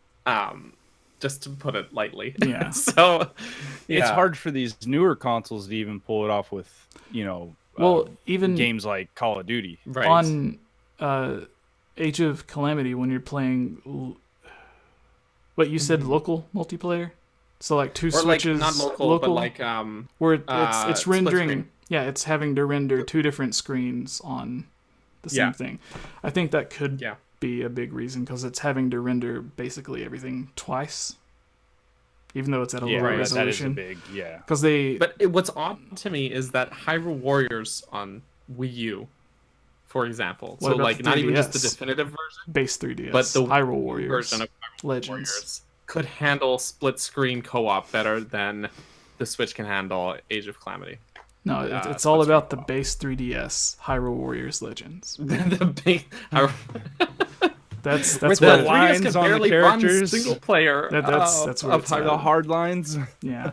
Oof. No. So does anyone have any final things to wrap up everything I said? I think we are going to get the 𝐓𝐻𝐻 announcements. We're going to figure out whatever Monolith Soft was working on, even if it was Breath of the Wild 2. If it was Breath of the Wild 2, I think like at the end of it would be like TM Nintendo whatever trademark, and then like Monolith Soft or whatever at the end of the trailer. Or we could be like, oh, Monolith Soft was working on Twilight Princess. That was the Zelda project. They were just redoing that. Or maybe they're the ones that did Skyward Sword. Who knows? But I think Tantalus, Monolith Soft, and 𝐓𝐻𝐻 are all going to announce whatever they were working on. Maybe that mobile phone Zelda game that they mentioned like 5 years ago, or Please no. No, thanks. Aonuma. No thanks. Aonuma and Miyamoto joked around about. They didn't joke. They joked around about Paper Zelda, but they were serious when they mentioned they were working on a new 2D Zelda game that would evolve the way people think of 2D, and that was not Link's Awakening. Link's Awakening did not evolve 2D gameplay at all. A Link Between Worlds kind of did, because it would go from like the 2.5D to 3D and cutscenes, and then when it's on the wall. So they already kind of evolved a 2D experience. So I don't know what an actual evolved. Like if they don't consider that evolving that really 2D, been, like PR fluff though as well, Yeah. right? Like, but no, like if they don't consider A Link Between Worlds evolved 2D gameplay for Zelda, then I would love to see what they do consider evolved 2D gameplay. Even if it's like a little demo thing, not a demo, but like a smaller game based around that 2D Breath of the Wild thing they had. I think that would be really cool as well. I agree. So, but yeah, I think we're going to find out this year everything. I think there will be games announced closer to the end of the year, like if it's Wind Waker or Twilight Princess. I think it'll be announced, but for like early next year after Breath of the Wild. And I think we're going to get something. I think we're going to get Skyward Sword HD. We're going to get the Age of Calamity DLC. I think we're going to get something between July and Breath of the Wild 2, which I think will be at the end of the year because of the reasons that Daniel knows that I mentioned him. But I don't think he thinks that. But you guys have to understand, everything that I post, if it's a rumor, a theory, or something, like there's all these dots that I connect with like the different people at Nintendo or the different people that we know, and other rumor people, and like I'll just connect the dots and then I'll send it to Daniel and I'll be like, is this crazy? Am I crazy for thinking this? And if he says no, then it'll be a video. And if he says yes, this is insane, I don't believe it, then you don't get the video. It ends up being the things that's like that list thing that we went over earlier, where it was like I posted and I was like, hey, I have all these rumors that like people told me, but I can't verify them. Do you guys still want to see them? And they were like, yeah. And then the video ended up getting like tons of views, so I guess people did want to see it. But I was like, these aren't things that I really want to post about. And then on one of them, I didn't realize I held so much veto power. You do, because how many times do I message you like a giant wall of text, and I'm like, hey, this is happening. This other thing's happening. Is this connected to that? This person canceled this thing. Is that connected to this? They said no. Are they doing this? And then it's like, hey, I'll be available after this time. And then the other person says the same thing.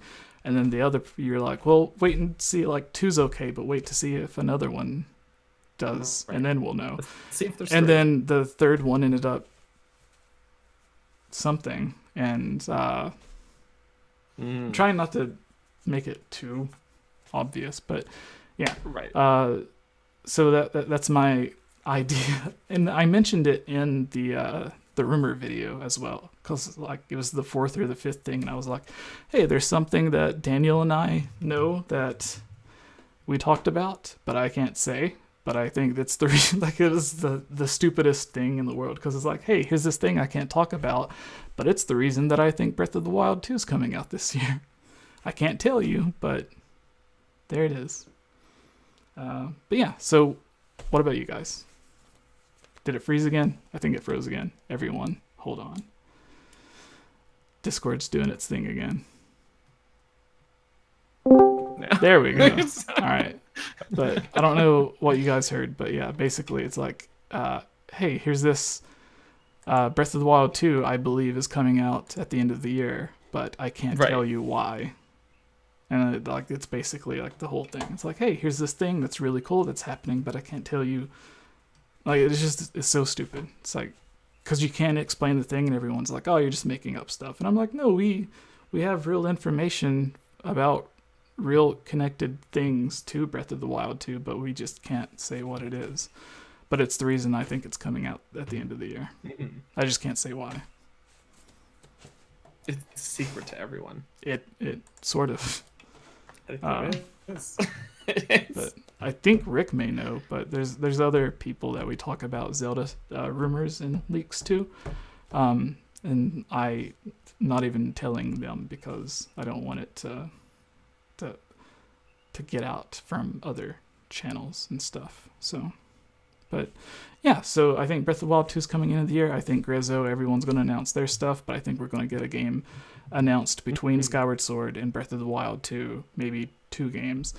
And then I think at the beginning of next year, the same way that after all the Mario 35th anniversary stuff happened and ended, like they had that big direct, and then towards the end of the whenever they had the last direct, there was still a bunch of Mario stuff that they announced in it, even though it wasn't part of the 35th direct. They're like, hey, here's Mario Golf. Here's Mario, what was it? Not Daniel. Animal Crossing. Yeah, the Geek Apprentice. Oh yeah, loves Animal Crossing. Yeah, there was Mario-themed Animal Crossing stuff. And I told Daniel that I was told Zelda Animal Crossing stuff was coming. So maybe that's going to be like another announcement at another time for the 35th. And you know what? It's not out of the question because I know previous they had Animal Majora's Crossing Mask. games had Zelda items. They had So Majora's Mask in Animal Crossing New Leaf, right? I believe so. I didn't play those old games, so this is only what I've been told by other Animal Crossing fans. Oh, I thought you were gonna be like, this is what I've been told by other leakers or whatever. Nope. Because I'm just like, other fans are Daniel, like, I wish the stuff. you're keeping info I'm from like, me? I didn't know this. No, it's just all these people complaining about missing stuff, things that were in previous games but not in this one. And I'm like, I didn't even know missing because I didn't play that game. So oops. Yeah. Also, so we'll go to Rick, our guest, to give his thoughts, his final thoughts on what he expects from E3, even if it's not Zelda related. But while he's talking, I want everyone in the chat. We had over 200 people watching for most of this until we started ranting. But thank you all so much for that. I think that might be the most that we've had during the podcast live. So maybe we should just schedule it more often and not have issues at the beginning. But at the end of the podcast, we have our Zelda Mailbag where we answer questions from you guys. It could be Zelda related or not. If you don't want to wait until the end of the podcast for the Zelda Mailbag to have your questions answered, you can do a super chat and we will answer it immediately. But if you do have questions, because I've seen a lot of questions in the chat and a few people tagging me, but questions, try to save them for the end of the mailbag, because once it gets past so many comments, I can't see the questions anymore. So save it for the end. We only got like one other topic after this. So yeah, and let us know in the comments what I forgot what it's going to be. What you think Zelda related is going to be coming as well. That wasn't what I was going to ask, but it's good either way. It's good. So let us know. Save your comments. Rick, what are your things that you're expecting? As for my E3 predictions, like I was saying earlier, I think we're going to get something Breath of the Wild 2 related. At this point, I'm not 100% because, like you guys were saying, we got Skyward Sword HD coming out. We've got the Age of Calamity DLC. We don't want to really overshadow Skyward Sword HD altogether, but like Jesse was saying, I could see, like, how when they talked about Twilight Princess HD and then gave us that tiny little trailer of Link running up on his horse. The 11 I could see seconds. something like that Where happening, and they then revealed maybe the subtitle or something. Something very little given to us. The Zelda team has this track record of giving us things way too early, and I'm tired of it. Just give it to us when you know that you can give us several trailers in a row. Yeah, because they even did a thing at when Breath of the Wild, before it came out, I think it was still known as Zelda Wii U, Aonuma did a thing at Comic-Con in New York where they were like, yeah, we brought a trailer for Zelda Wii U to show off, but I didn't think it was ready or good enough, so I'm not going to show it. And it's like, if you already have it made, you have it with you, it's on your laptop, your USB, whatever, just upload it. Why not?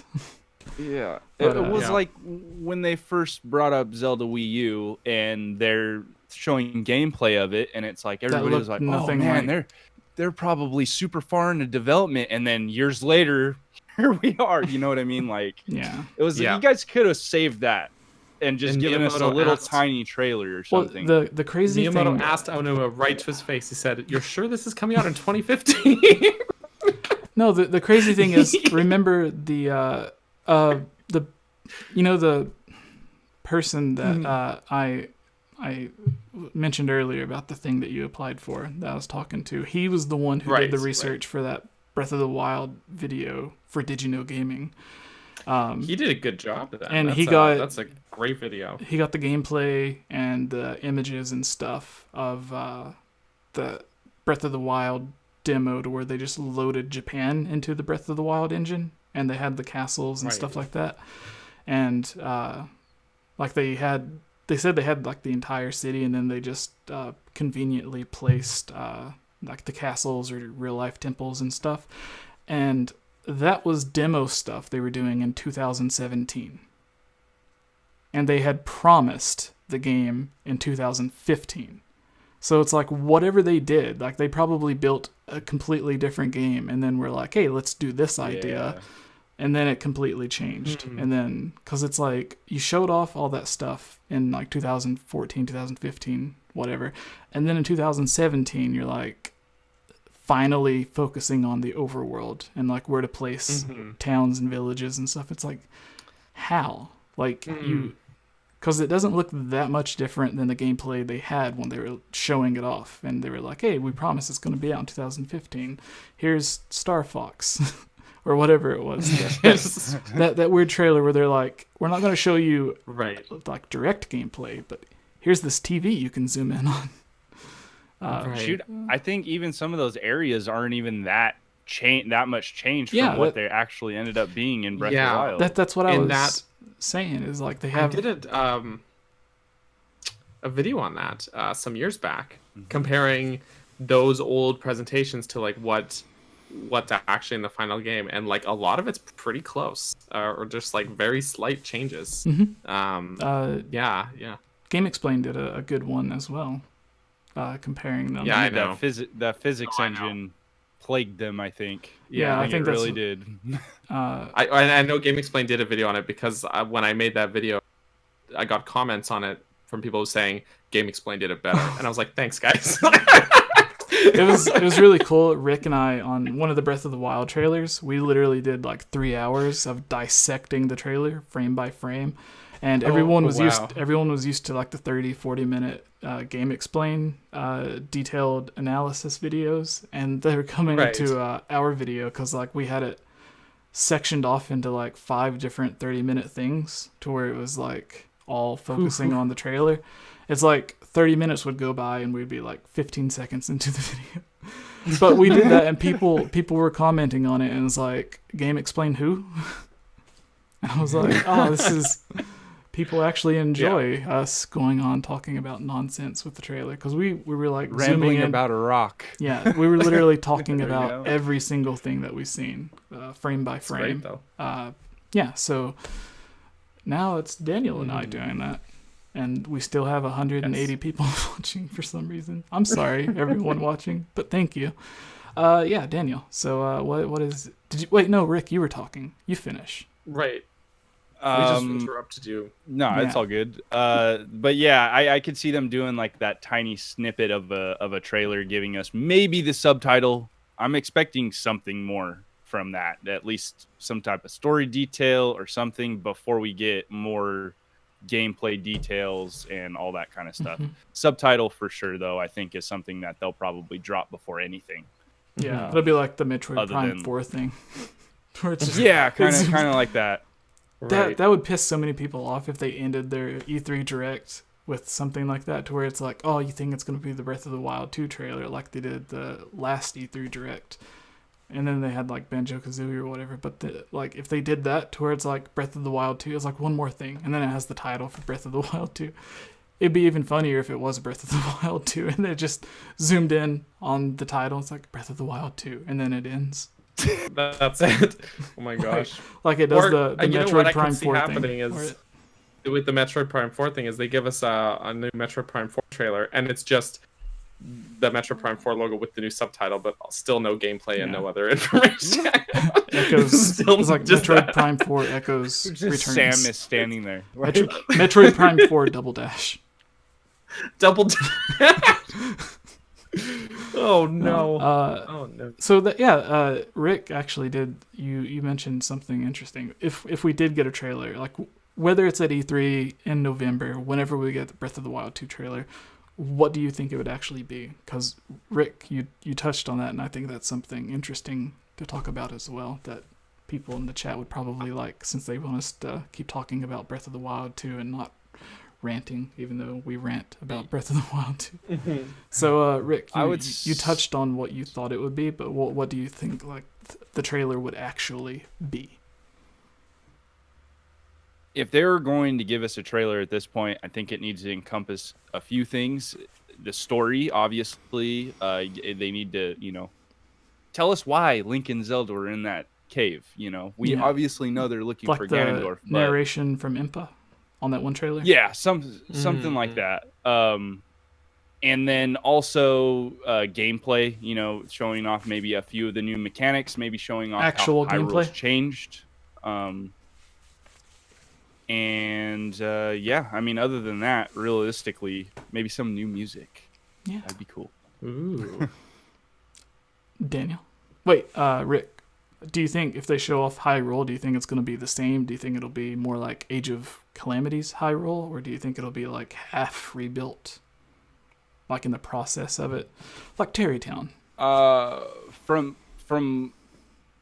I think it's taking place very close after Breath of the Wild. I don't think we're going to have a lot of movement in terms of the towns rebuilding themselves. And if we do, you might see other races interacting more so with, like the Zora coming over to like Rito Village or something more so than you would in Breath of the Wild. See, my thoughts is like they have the Triforce, or the Triforce is somewhere, and there is the theory that Zelda has access to it since like she did that, and then it also had like the time travel in Age of Calamity, but like Daniel said, whether that's canon or not, but if Zelda does have the Triforce, they could literally just wish it to be like, oh, we want Hyrule restored, but then knowing the goddesses, it would just flood again. So it's like Yeah, it's restored, but here comes the rain. So no. Daniel, what do you think would be shown off for a trailer? Let us know in the comments as well what you think is going to be shown off during the next Breath of the Wild 2 trailer. Daniel, you go. Yeah, I mean, I'm kind of aligned with Rick on that, actually. It does feel like new music would be great, because even when Breath of the Wild came out, they kind of teased out some new music, or not when it came out, before it came out. They teased out new music for it the little through piano the Switch thing. trailer itself. Oh, did they? And yeah, the first they Switch did. reveal Yeah, trailer they did. had music. It had the bokoblin and other stuff in it. Yeah. But yeah, I mean, I'm not sure about new story stuff. I feel like they're pretty good about keeping that vague until they have like gameplay stuff. The final trailer. They the way they've been doing Skyward Sword story in their things. The way they've been doing trailers, they always on the big games they'll have here's the reveal trailer, here's the gameplay trailer, here's the story trailer. Right. Like they always have it. I think they even have it labeled sometimes. So. But Breath of the Wild's trailers were all mixed. Story, right? Like that's why we had so many story prediction videos and all this stuff, because we were getting nothing. Timeline. Nope. The story. Yeah, but the earrings, earrings, downfall times. Obviously. He's got a trim on his hat, though. Yeah. So, anyway. He literally has, the reason he has the blue shirt and the things, because they were, who was it, Aonuma said that, I want Link in the Wind Waker shirt. And then the developer's but there's no story reason why he would have that shirt, and they're we'll just make it similar, right? And they're I've heard that instead of a lobster, it's a sword. I could be wrong about this, but I've heard that they had lots of designs for Link, and they did. He was saying don't worry about sticking with the green tunic, just go bananas. And the blue outfit was something a lot of people had come back with, independently had come up with the idea of having him wear blue instead of green. And it was just why? A common It's denominator. because the Zora tunic in Twilight Princess is so awesome. They're he has to be in blue. It's a good one. It's a good one. So yeah, I mean, I think it was a parallel evolution is one of those is the term. What parallel? Springs up independently from several different places without them interacting. I gotcha. They come up with the same result without interacting with each other. I want to know who the crazy guy was that came up with that. Cut his hand off and give him a robot claw thing. But yeah, right. Which apparently they're bringing back something to do with his hand. So something with his hand. Yeah, but yeah, I feel probably won't get too much story wise. I don't think. What setting do you think it'll be in? Vague. They're in the cave in the first trailer. What do you think they're going to be showing? I don't think there's going to be a lot of showing of overworld Hyrule, just because I think they're going to want to show what's different about this game, not what's the same as Breath of the Wild. Right. Do you know what I mean? Because we already had Hyrule again in Age of Calamity. It's it's Hyrule, but different. They wanted the what are my words?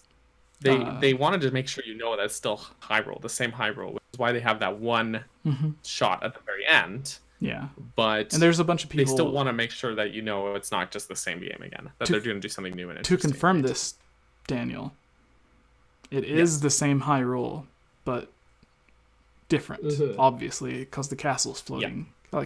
At the very least, the castle's going to be different. And I'm pretty sure Aonuma said outright that they are working on making it still to make it more impressive and different than Breath of the Wild, while still building off the same overworld. They said that was the reason they added.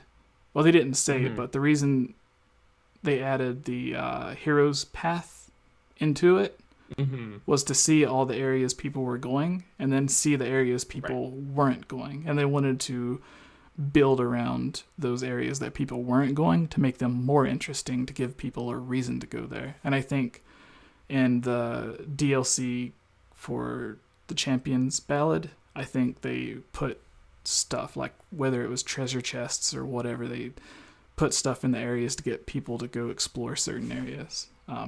Because someone had to work 40 hours or 80 hours a week since it's game development. So someone worked 80 hours a week to build this one perfect little area that nobody visited. So they went in and put stuff in that area is the reason that they said. And I think the same for Breath of the Wild too. There'll be like maybe a village or a small settlement or something in an area that had nothing before. Yeah. So, but yeah. Yeah, there's lots of underutilized areas in that game. And the other thing I think they're going to do, because Aonuma said they were going to do it for Zelda Wii U, but they didn't. They only had Tarrytown. They said they were going to have a dynamic overworld that would change and evolve while you played. And the only thing that really did that was Tarrytown, because you could run. They made it sound like you could run enemies out of areas like the Bokoblin camps, and then when you would come back, there would be like people there, which is what The Witcher does. I think There are scrapped ideas about that though, because even the Bolson construction houses apparently are designed around that concept. Yeah.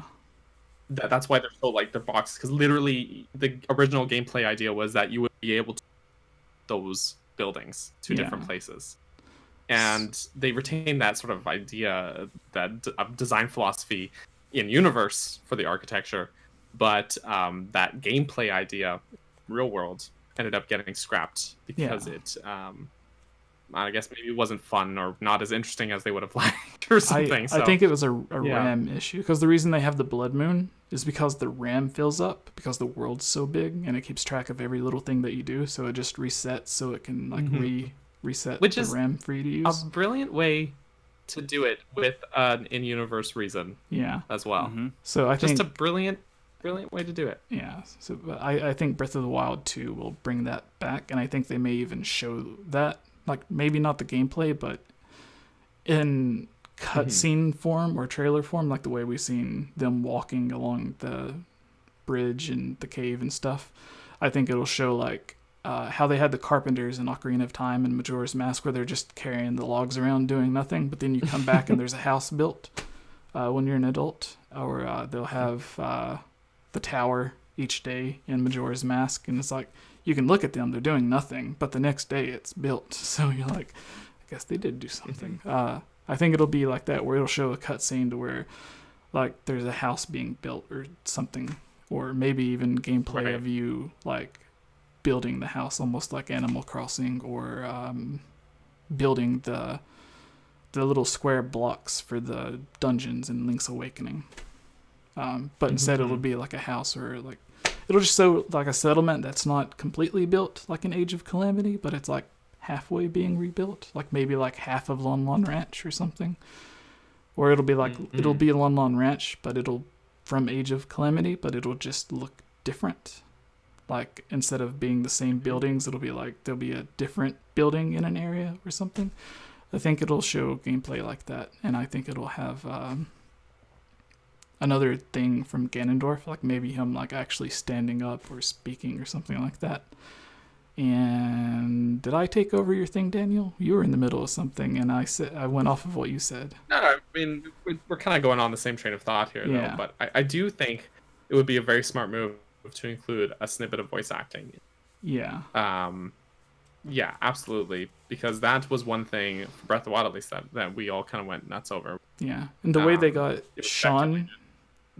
Sean to do Rivali and the Great Deku Tree, which sound completely different, and even Young and Old Impa, when we interviewed her, it was completely different voices. And I think the guy that does the voice for King Rome could also potentially do Ganondorf as like a second thing, because I think his voice was deep enough, and he could just like change the tone but still have a deep voice and do Ganondorf.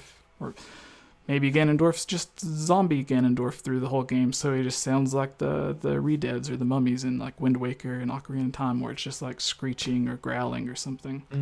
I kind of imagine it. Nightmares. If you guys remember the movie The Mummy with Brendan Fraser, to where it's like the mummy's going around and gets slowly turning back to his self over time, and like he starts out, he's just like a zombie mummy thing, and by the end of it he's like fully human, has all his power and stuff. I imagine this will be sort of like that, where like maybe there's 𝐓𝐬𝐿 going around doing something, and Ganondorf is slowly getting like more and more back to himself over time. But I don't think they'll show that, but I think that might be the actual gameplay, because I don't think they're going to have zombie Ganondorf and then not have actual hydrated Ganondorf in the game.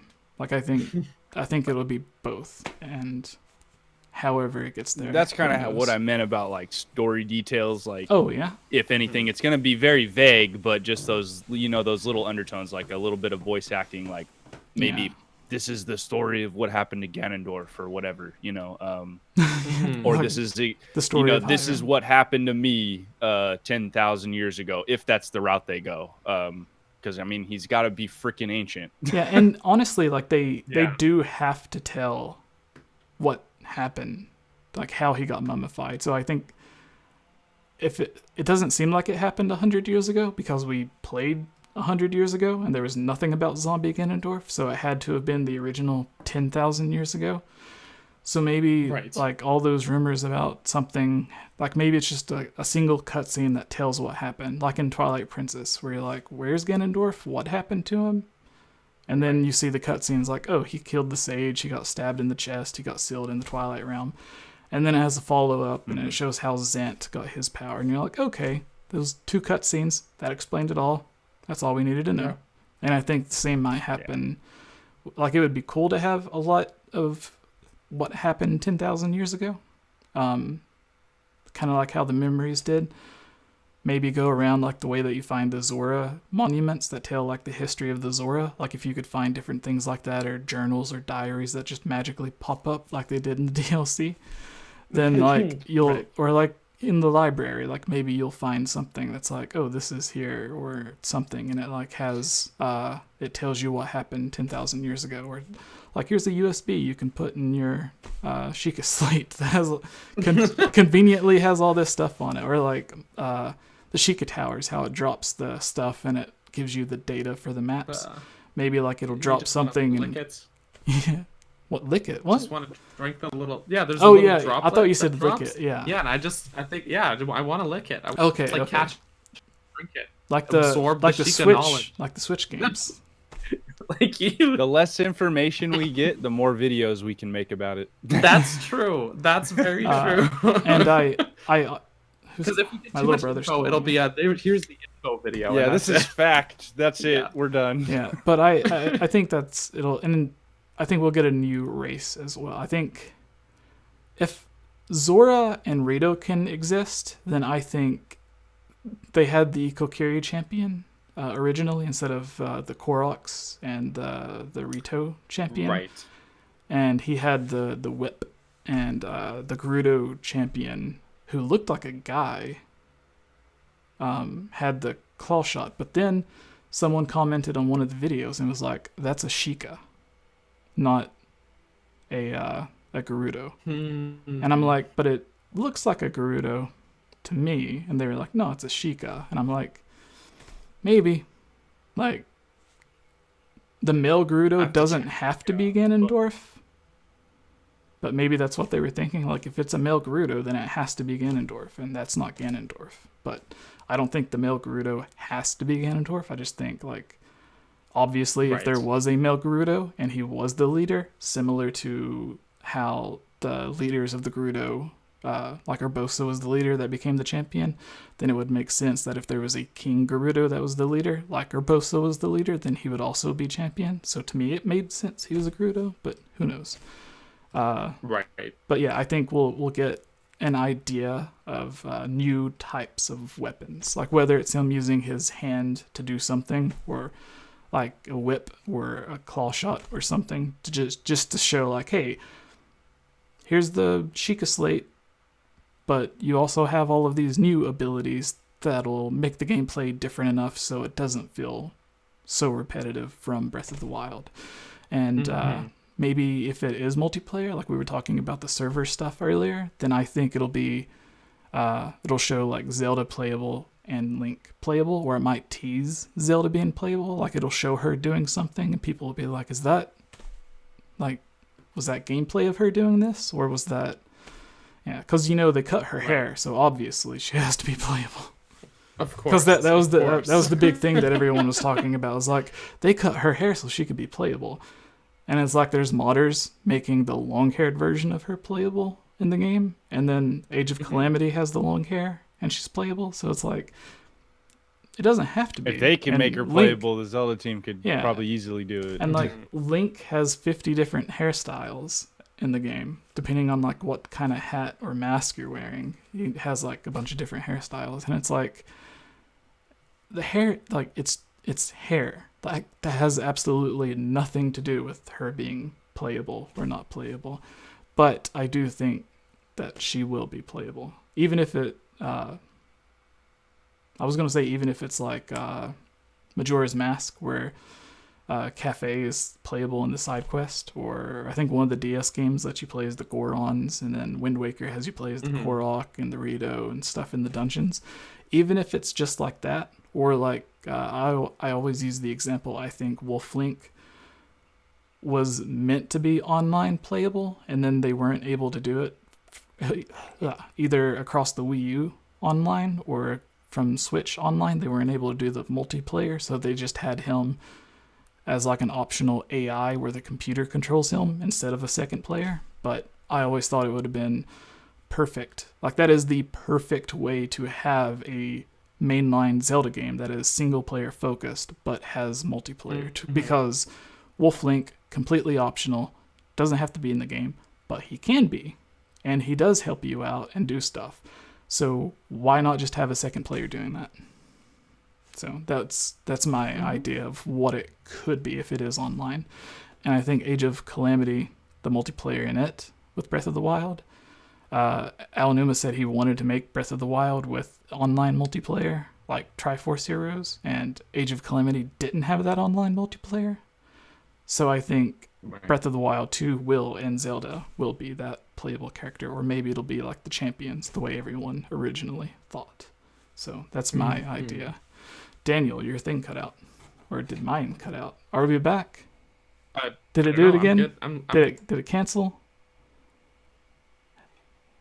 I think it did.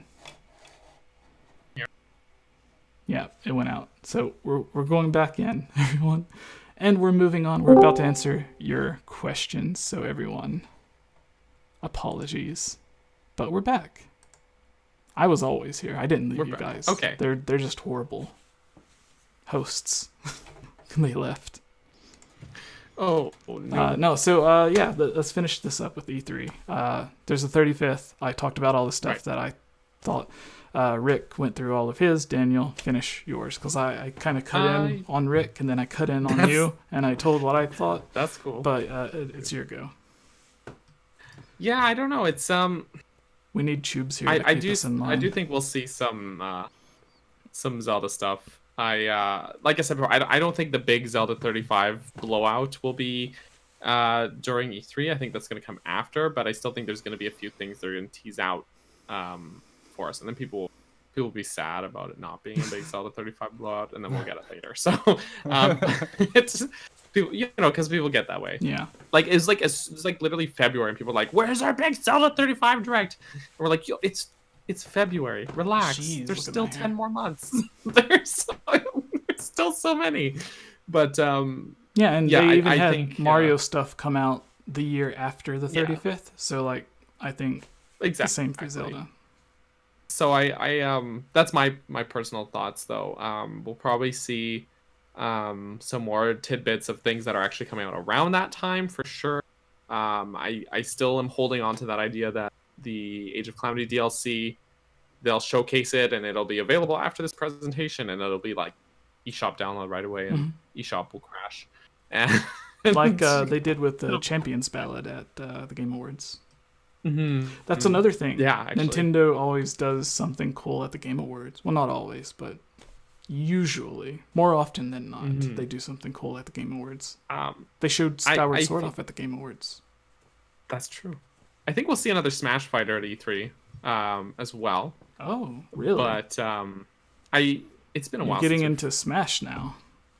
I mean, it's hard not to when talking about Nintendo presentations and stuff. Yeah. But I mean, Who do you think There it'll was be? no. The last E3 was in 2019. They showed off not one but two Smash fighters. But really quick, to piss off everyone, who do you think the character is going to be? If they do show off. I don't even want to. No matter what you say, people are going to be mad. I think that's going to be the hard tree truth. from Sword and Shield that everyone complained about. Oh my gosh. Tingle, what do you mean? What? Tingle. It better be Tingle. Oh. And his Oh, intro thing jeez, better if be it was Tingle Tingle? is ready to mingle. Because they already have 3 links. If they did do Tingle, that's like an off-brand link. Everyone's going to be so pissed. Oh my gosh. I mean, I'd we got argue Tingle that's on Toon Hogwarts. Link. No, Oh my gosh. but yeah, Tingle just would be incredible. really quick, one character. Name it, Daniel. First one that comes to mind. The thing is, I do want another Zelda character because we have 3 links Yeah. in Smash already. And then we have Ganondorf, and we've got Zelda and Sheik. So a champion. I keep thinking like Impa would be a really cool Impa, character yeah. because there's a lot of different versions of Impa, Mhm. and Impa's like a series mainstay, right? Just as much as Impa, Could it I'm pretty be sure like had more appearances than Ganondorf in the High, series. Hyrule so- Warriors version of Impa. Which Hyrule Warriors? Like the Hey, Age of Calamity? No, the version of Impa is original. incredible. That one is also great. Because she has like the big Um, sword, doesn't she? She does. Yeah. Hyrule Warriors Impa is awesome. And then Age of Calamity version of Impa is awesome. The Ocarina of Time version of Impa frightens me, so not that one. So- yeah, it is kind of frightening. she's Oh, a little intense. What about Zelda? Was it Zelda 1 or Zelda 2 Impa? Or maybe it's a Link to the Past. or is towards, it the like, Oracle there- games Impa? There's like all the that you're thinking artwork. of? No, like in A Link to the Past or whatever, there's all the artwork of Impa being like the caretaker and like watching over Zelda while she's sleeping. There's like all the artwork. Yeah, I think it's Zelda But then 1 they're and like 2. not in the game. Like Yeah. Zelda's brother, like the Prince of Hyrule. That's like there's a picture of him, but he's not in the Yeah, game. but he's not in the game at Yeah, all. like here's artwork Yeah. and a backstory. It's more than you get They for could Link. even like do a sort of like amalgamation sort of version of Impa.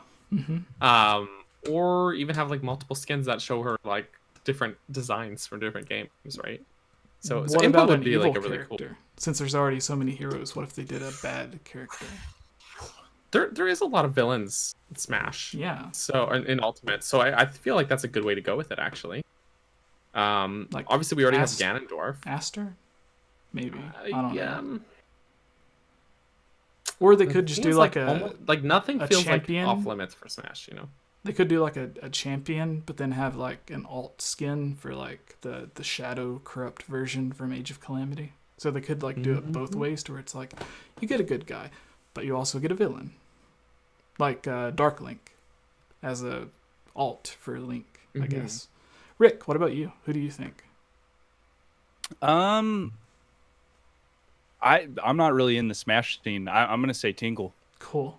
Yeah. Tingle is Yeah. ready to mingle. The I think Tingle that is from intro Twilight screen. Princess. Rupin? What was his name? Rupin? Wasn't- He wasn't really Tingle though. He was more just like if Tingle. His design was based off Yeah. Tingle. All right, but- let's go with the better Beetle then. Oh, Beetle. Beetle. Beetle would He's be gonna be in amazing. another game soon. Daniel so. looks like Beetle. I think it's. I've been told. Just like thank you drops a huge bag on your head. Master Koga in the chat. Master Koga would be a cool one. Bokoblin for Smash. No Bokoblin. That would be See, Midna. and Vasi would be a cool one. I know that's a fan favorite as well. But the thing is, like, part of me is like, I don't think they'll do that. But then again, like, nothing's out of the question for Smash, right? Like, Really, Sakurai nothing is. does just whatever he wants. Almost yeah. every- Yeah, I was gonna say Developers- knowing him. Go ahead. No, I was gonna say like literally every developer is like, put our character Yeah. in Smash, please. right. So Like he no one he is. can do anything. He Yeah, can pull out whatever character he wants. because like Ice climbers, like who the heck who knew what ice climbers were? even with the Right. first, they said even with the very first Smash Bros, and it's happened every single time. Like whenever they introduce a new character, sales for that game automatically jumps up. And they even said Yeah. for Fire Emblem on the first one, everyone's like, "Who's this character? Let's buy Fire Emblem." Yeah. Well, absolutely.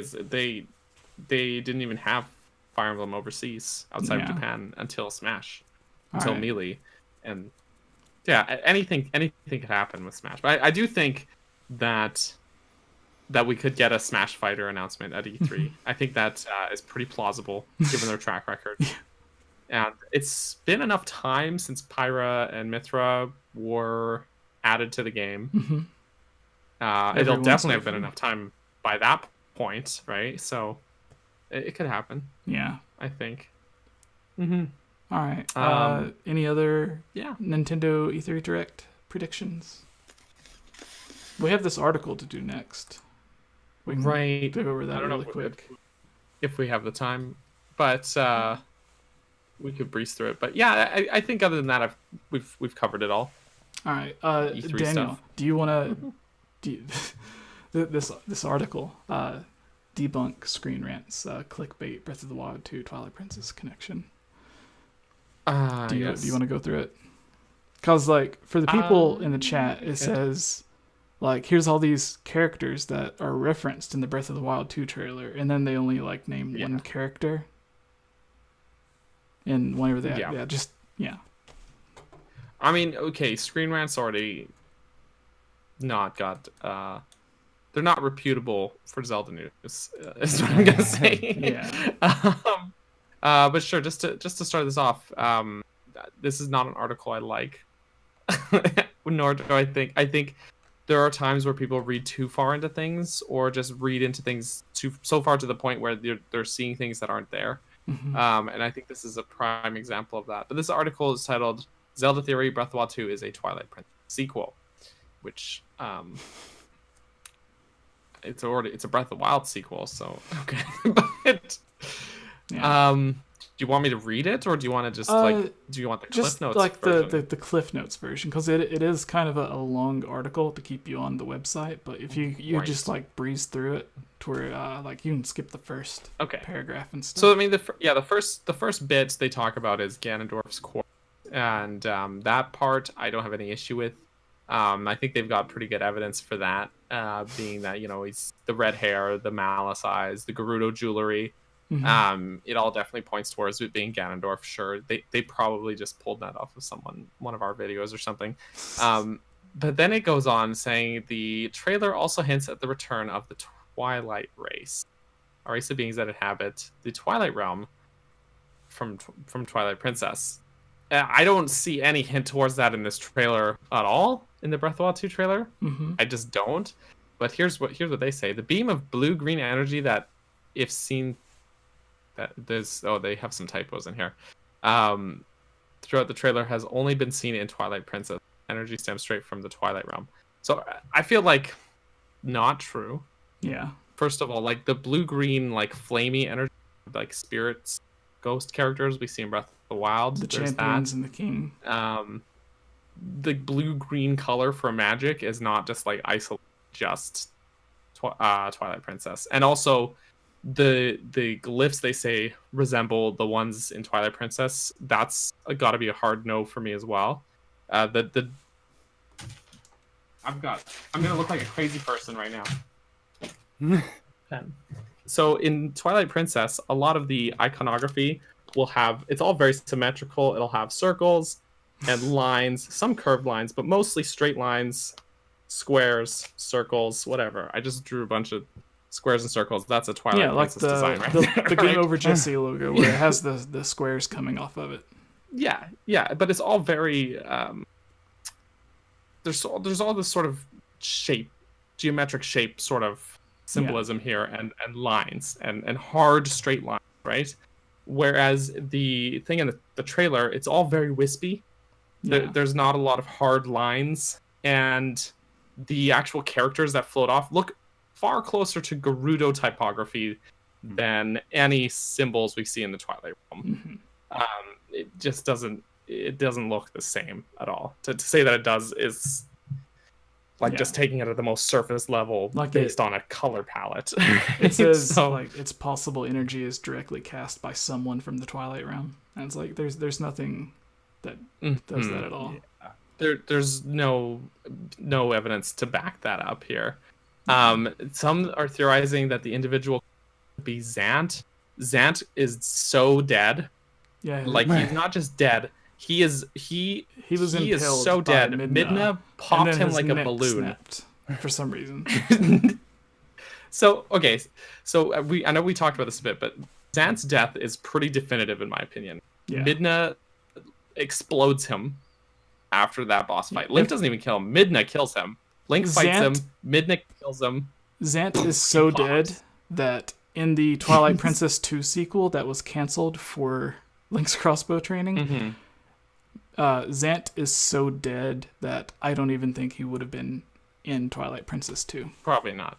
I think it would have been even that end scene with Ganondorf's death, where we see 𝐳 do the neck snap thing. Yeah, I don't think 𝐳 is literally physically there. I think that's more of a figurative it's idea. like everyone thought. I think that's something Ganondorf is seeing in his mind. Do you know what I mean? Yeah, it's like everyone thought the Age of Calamity mystery villain was like Aghanim or whoever, and it's like no, it's a new character. Yeah. Yeah. Everyone thought it was. That's the Xanth thing or too. someone. Is it's almost always gonna be a new character unless it's Ganondorf, and in this case, it's both. So yeah, Nintendo, the Zelda series is just not that big on returning villains that are not just Ganondorf. It's Ganondorf, or new villain, fresh face.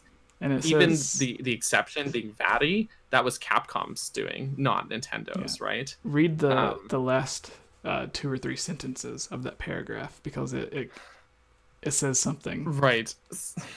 The critical relationship. Some are theorizing that it could be 𝐳, especially since the reverse synth music in the trailer resembles boss music. It doesn't really.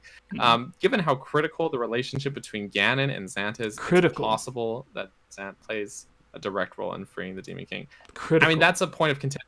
It's critical from 𝐳's point of view. Yeah. I don't think it was very critical from Ganondorf's point of view in the grand scheme. There's been like a dozen games with Ganondorf and only one with 𝐳, and then in that he was just used as a puppet, like he wasn't even. Yeah. He was totally a pawn for Ganon. So it wouldn't even make sense after Twilight Princess for 𝐳 to want to bring Ganondorf back, because he's like, oh, he just used me. Like, screw that. Here's the thing I find funniest about this article, though, is that there are other things you legit could use from that trailer to connect this to Twilight Princess. You could look at the there's like wall paintings, like cave art that shows what looks like Ganondorf from Twilight Princess. He's riding on a horseback. He's got a trident. He doesn't have a trident in Twilight Princess, but he does have a trident, which is a Ganondorf sort of trope. And he's got like the armor on horseback, which we basically only see in Ocarina of Time and Twilight Princess. Ocarina of Time has the trident. So Twilight Princess, Ganondorf did have a trident, but in Ocarina of Time he has the 2. So he just decided to grab the sword. Yeah, like the chest wound thing. There's like there's actually legit stuff you could look at and be like, that looks like Twilight Princess. Even the rocks in the cave that they're in, there's sort of like stalactites that like point inwards towards him, and they've got these sort of swirling patterns that actually look a lot like the spirit springs from Twilight Princess, though there are rocks in those springs that have similar patterns. So like there's actual legit stuff you could be like, oh, there's connections to Twilight Princess through that. The thing is that they had to cherry pick the one piece of evidence that was not it. That's the one they rolled with. So the thing is they state it so seriously, like this is Twilight Princess 2 sequel, and then like halfway through it they're like, some theorize, and like, what do you mean some theorize? You're the one, like you went all out in the title saying like Breath of the Wild is Twilight Princess, like so this was an article that I found. Usually people send us articles to talk about, but I found this one a couple of weeks ago and I was like, Daniel, this is the worst clickbait I've ever seen. Yeah. So and then they wrap up the article saying, given Legend of Zelda's deeply rooted and complex in-game history, anything is, I guess that's like the most true statement in this whole article. Anything's possible. Anything's possible. Yeah. It's like, what kind of evidence do you have to back up your claims? Well, anything's possible. Anything anything's possible. That's my evidence. I And keep bumping also the the microphone. colors blue and green are just, that's the only time we've ever seen those colors in Magic.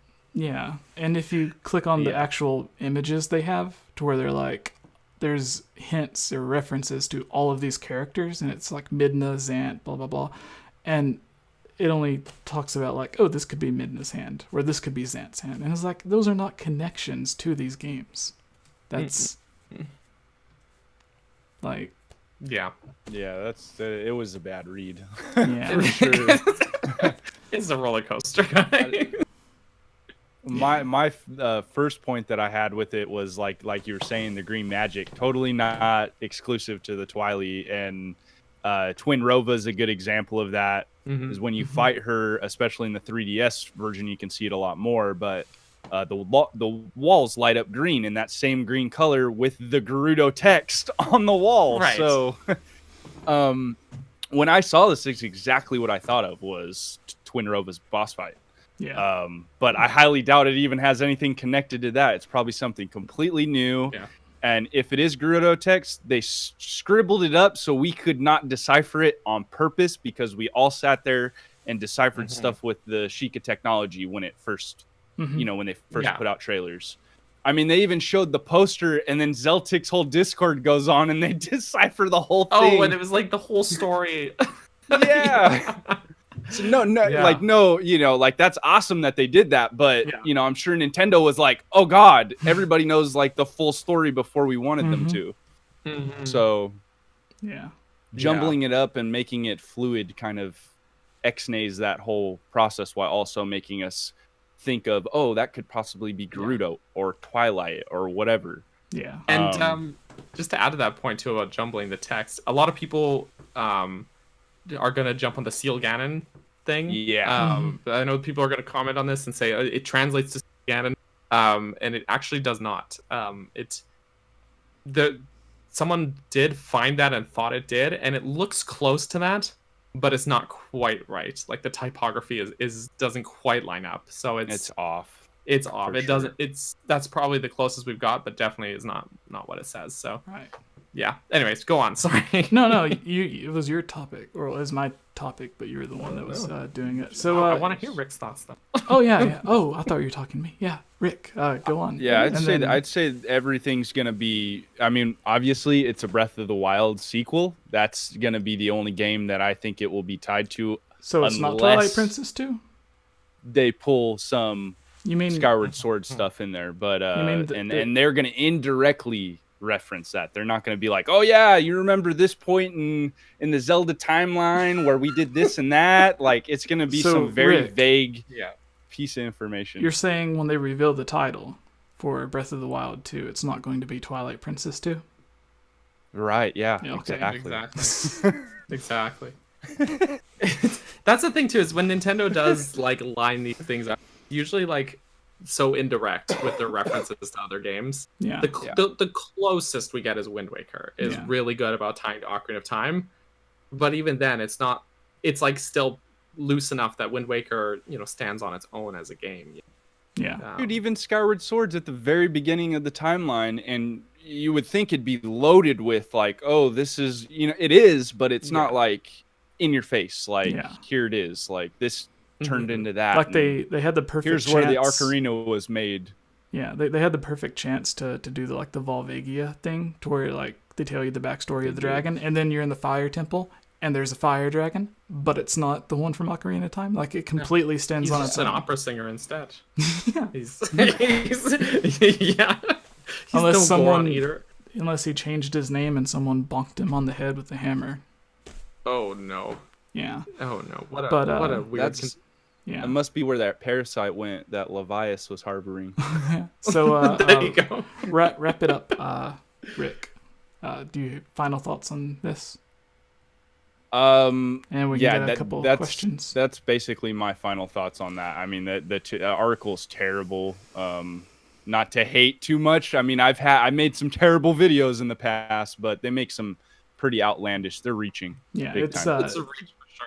Daniel and I. We always there's a lot of people that'll send us like lists of theories or an article or something, and we'll try our best to go through and debunk it or explain it properly and clear up any misinformation that's in the Zelda community, because there's a lot of people that'll see these articles and then they'll comment on a video and they'll be like, but Link is dead in Majora's Mask, he can't be the hero of Shade. And it's like, oh, come on, like, you read this article that had a list of these theories, or you've seen this theory, like, it's so dumb.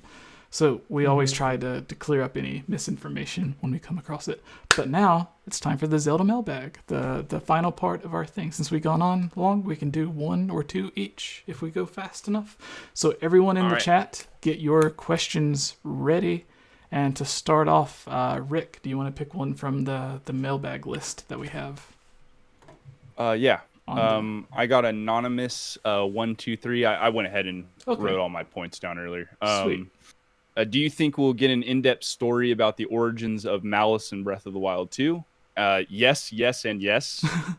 I believe the game will go deep into how exactly this all played out 10,000 years ago, to be honest with you, with Ganondorf at least. Maybe not with Link and Zelda, but I think they're going to at least detail how the heck he ended up down there with Malice coming out of him and everything.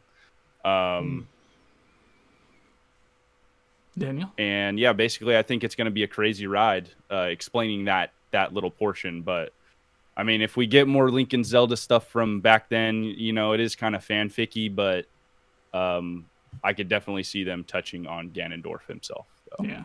Do you have any I other? agree. I think Ganondorf, they could flesh out.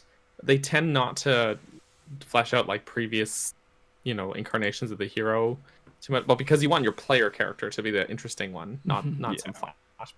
Like Wind Waker is the exception to that, where they talk about Hero of Time a lot, but otherwise it's just like a reference or something. So yeah, but Ganondorf, if he's going to be the villain, I agree. I think we'll have to see an origin of how things play out with him. But Malice, I think I'm not sure about, because Malice technically existed as long back as Skyward Sword. There's Malice in Skyward Sword. So technically, yeah. I don't know about the origins of it, but maybe how it relates to Ganondorf, or how it, I don't know, like somehow bringing it from, because it's like in Skyward Sword and then it's on for all these years and then it's back in Breath of the Wild. So maybe just how it resurfaces or something. I don't know. I'm just gonna moderate this chat for a second here. If Jesse, you want to? Do you see any? I had a do you see any really questions good idea with the flames for that. The flames? I think that might be the reason why Ganondorf screwed up there, is he went for Din's flame. But you know, that's a total out there, you know, idea. I highly doubt they'll even bring that back. That sounds really interesting, actually. Yeah. I want to hear more about that. But do you see a question in the live chat, Daniel? Oh, just this inappropriate one. I had a timeout someone for. Sorry, I got focused on that for a second. You can pick one from the live chat. From the live chat? Yeah. If you see. Okay. Yeah, this is your time to post your questions, everyone that's watching.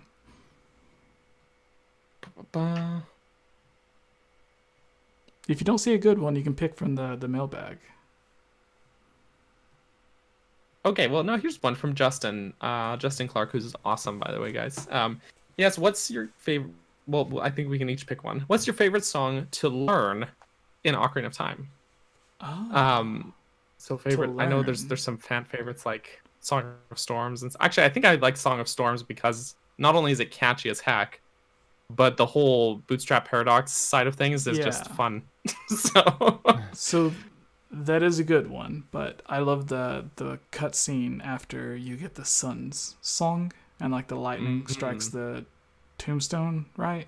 Or no, like it's the whole way of going in and getting it, and then it like turns night to day and stuff, and you're like the ghosts and like the story with it, and then it sort of connects again in Majora's Mask to where it like but that's the one that I like because of the little cutscene animation. And back then with the Nintendo 64 you didn't get many cutscenes, so like that 2-second clip was I always liked it.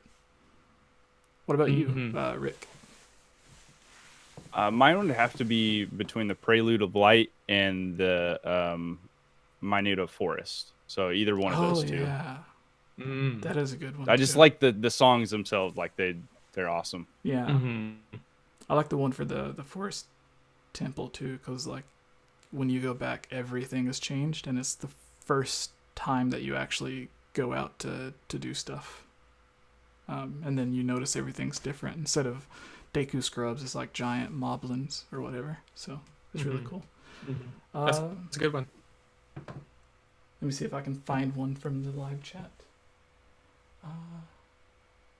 Would you want? Okay, so this is from Javier. Says, guys, would you want to see a Zelda overworld game that took place in another land outside from Hyrule? So I guess a Breath of the Wild type game, but not in Hyrule. Absolutely. You could put it in Hyrule. You could put it in New Jersey. I don't care. New Jersey. Yeah, absolutely. Yeah. It's just a yes. Because like even the Twilight Realm, which you only see like the palace, but there's like artwork and Right. stuff in Hyrule Historia where it was like meant to be a whole town and stuff.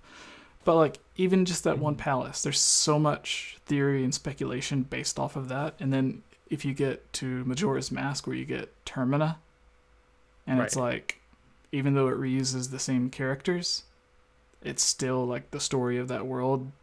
They did such a great job with it. Because we've heard the story of Hyrule like 1,000 times. So when you get like Right. Link's Awakening or Majora's Mask or even the Oracle games, when it's like not the sages, the oracles, they just like literally kidnap Link and they're like, hey, help us out. So like they got really, really good stories whenever they come up, because I think they have all these ideas that they would like to use, but it doesn't match with Hyrule's history. So then they use it for a different land, and I think Right. that gives them a good opportunity to do that. Rick, do you want to get the final question, and then we can wrap this up since we've almost been 3 hours. It can be from the mailbag or the live chat. Let's see.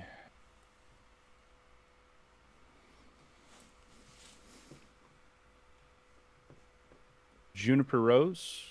Let's see. In what ways could dungeon and dungeon items return in Breath of the Wild 2, and how many main dungeons do you expect the game to have? 10. Mm. I could see him sticking with the either anywhere from 4 to 6. That's like a sweet spot. I was think. gonna say 6 as well, actually. So, Isn't that like Wind Waker has 6? does Wind Waker only have 6? I don't know. It has like it doesn't have that many. It has more than Majora's Mask, but it doesn't have like Ocarina of Time's 10 or 12, or Twilight Princess is 10 or 12. I think it would be like anywhere between 4 and 6 would be a good number for the Zelda team to manage and not have it, be where you're running into dungeons that are similar at that point, especially if they're going to theme them this time, which I hope they do, please. And then as for dungeon items, I don't know if we'll get them back. No, I hope we do, yeah. but it's going to limit that sense of being able to go wherever you want when you want. Yeah. We really haven't seen a game since Skyward Sword that's had that mechanic. Oh, other than Link's Awakening remake, Right. but It's a remake. you didn't get anything in A Link Between Worlds. You'd had to go to Ravio's shop, so it's like they kind of ex-nayed that a while ago, and I think they're going to kind of try to stick to that. But who knows? But even still, the champion abilities are kind of, in a sense, replace that, in my view, right? Because you get those at the end of each of the Divine Beasts. And I think that's a good way to do it, because those are great to have, but no, man. Cut out again. Perfect timing, everyone. As soon as we're on the last question, it cuts out. I apologize. And here we are again. But no, I agree. I think the way to do it is you have it in that way where it doesn't limit that doesn't limit that ability to take on the dungeons in any order without having said mandatory item, but it gives you incentive to want to still do those dungeons to get those items or to get those abilities or whatever they may be. So I think that's a really nice sort of happy medium, in my opinion. So they mentioned like they took the hook shot or the claw shot, whatever it would have been. In the artwork for the Gerudo, it looks like a claw shot instead of a hook shot. But I think it'll be items like that to where like there's nowhere in Breath of the Wild that you couldn't, well, obviously because the hook shot wasn't in there, but there was nowhere that you couldn't get to because you didn't have the hook shot. I think Breath of the Wild 2, it might give you something like, here's the hook shot. It makes it easier to get to certain areas that you could have already gotten to with just like Rivali's Gale or jumping off a high cliff and going there. Right. Or you could burn like the vines around a hill that you have to climb up, and then you can get to a shrine. But instead of burning the vines, if you have the hook shot, maybe you can just hook shot above it, and that'll be how it's used. Or like you can hook shot an enemy and take their weapon away or something. So it's something that it gives you additional gameplay options, but it doesn't give you an opportunity to do something or go somewhere that you couldn't have before. Yeah. Exactly. I think it'll be stuff like that, and give us climbing gloves that stop you from slipping in the rain. Yeah, or suction cup gloves. The Breath of the Wild items that we've seen in the concept were all items that were like that, anyways. That didn't allow you to get to other places, like maybe the hook shot, but there was like the beetle where, like, there was a thing where it showed that you could like drop bombs, or you could use the camera to see down below, or you could grab stuff. And that doesn't take away from anything. Like if you don't have the beetle in Breath of the Wild, obviously, because the beetle's not there. If you put the beetle in Breath of the Wild, there's nothing that you would be able to really do that you weren't able to do before. It would just let you see areas a little bit better. And then there was the whip. Like the Kokiri champion had the whip, and like that's another item that maybe you could swing on a tree or something that they took out of the game when they took out the whip. But there's nothing. Like, those items are dungeon items. Like, Wind Waker had the whip, Twilight Princess Skyward Sword had the hookshot. And those are all, like, really great items that maybe if you're in the dungeon, you have to use them, and it makes really great use of them. But when you're in the overworld, it's completely optional. So, like, there's nowhere in the overworld you couldn't go. But in dungeons or the caves or certain areas, then it does actually require you to have them. I could see the items being like that. Or like actual bombs from a dungeon instead of magic bombs. So it's stuff like that's what I see. Also, we got a super chat from our pal Nate, Nintendo Prime. Don't mind me, carry on. Thank you, Nate. Thanks, Nate. Yeah, everyone go check out Nintendo Prime for not just Zelda news, but a lot of really good Nintendo news. Everyone that was in the chat earlier talking about the Nintendo Switch Pro, Nate has a bunch of really good videos on that as well. So Nintendo Prime, shout out to him. Yeah, in the chat, people were saying the whip could steal weapons too, like the hook shot. That would be a good way to do it. That would be, In Spirit Tracks, of all games to cite, you could use the whip to like steal things from enemies. All right. And actually, the grappling hook in Wind Waker, you could steal items from the pocket. But that was like spoils by items, not like their... Yeah. I think you only did it maybe once in Skyward Sword with the key or something. Right. It's like a bokoblin on the other side of a gate or something, and you can use it to grab the key. Yeah. Yeah. So before we end it, on the same question, on topic, what is one type of dungeon that you would love to see, and what item would you like to be in it? And it can't be the hook shot or the whip or anything that we've mentioned already. The grappling hook. You said no hook shot and no whip. Yeah. No, I'm joking. Even if that is a technicality. I don't know, man. You can't think of it. Those were my go-tos. Yeah. Lens of Truth would be cool. Oh, actually. Yeah. That would be awesome. They were like, there's... you need the Lens of Truth to, and then that lets you see like, oh, this used to be like just a hill or like a cliffside. Now you can see like there's a door to get in. So that would be really, really cool. Great answer. Mm-hmm. Shadow Temple then? Yeah. Maybe. What about you, Rick? Still trying to think. You go ahead. Okay. What? So Breath of the Wild, like Wind Waker has the leaf, and then Breath of the Wild you can get the leaf and stuff too. You can use as fan. So what is something that is really cool? I want to say ice arrows, but you can already freeze water with the one thing, and there's ice arrows already in the game. So what is... this is hard. Right.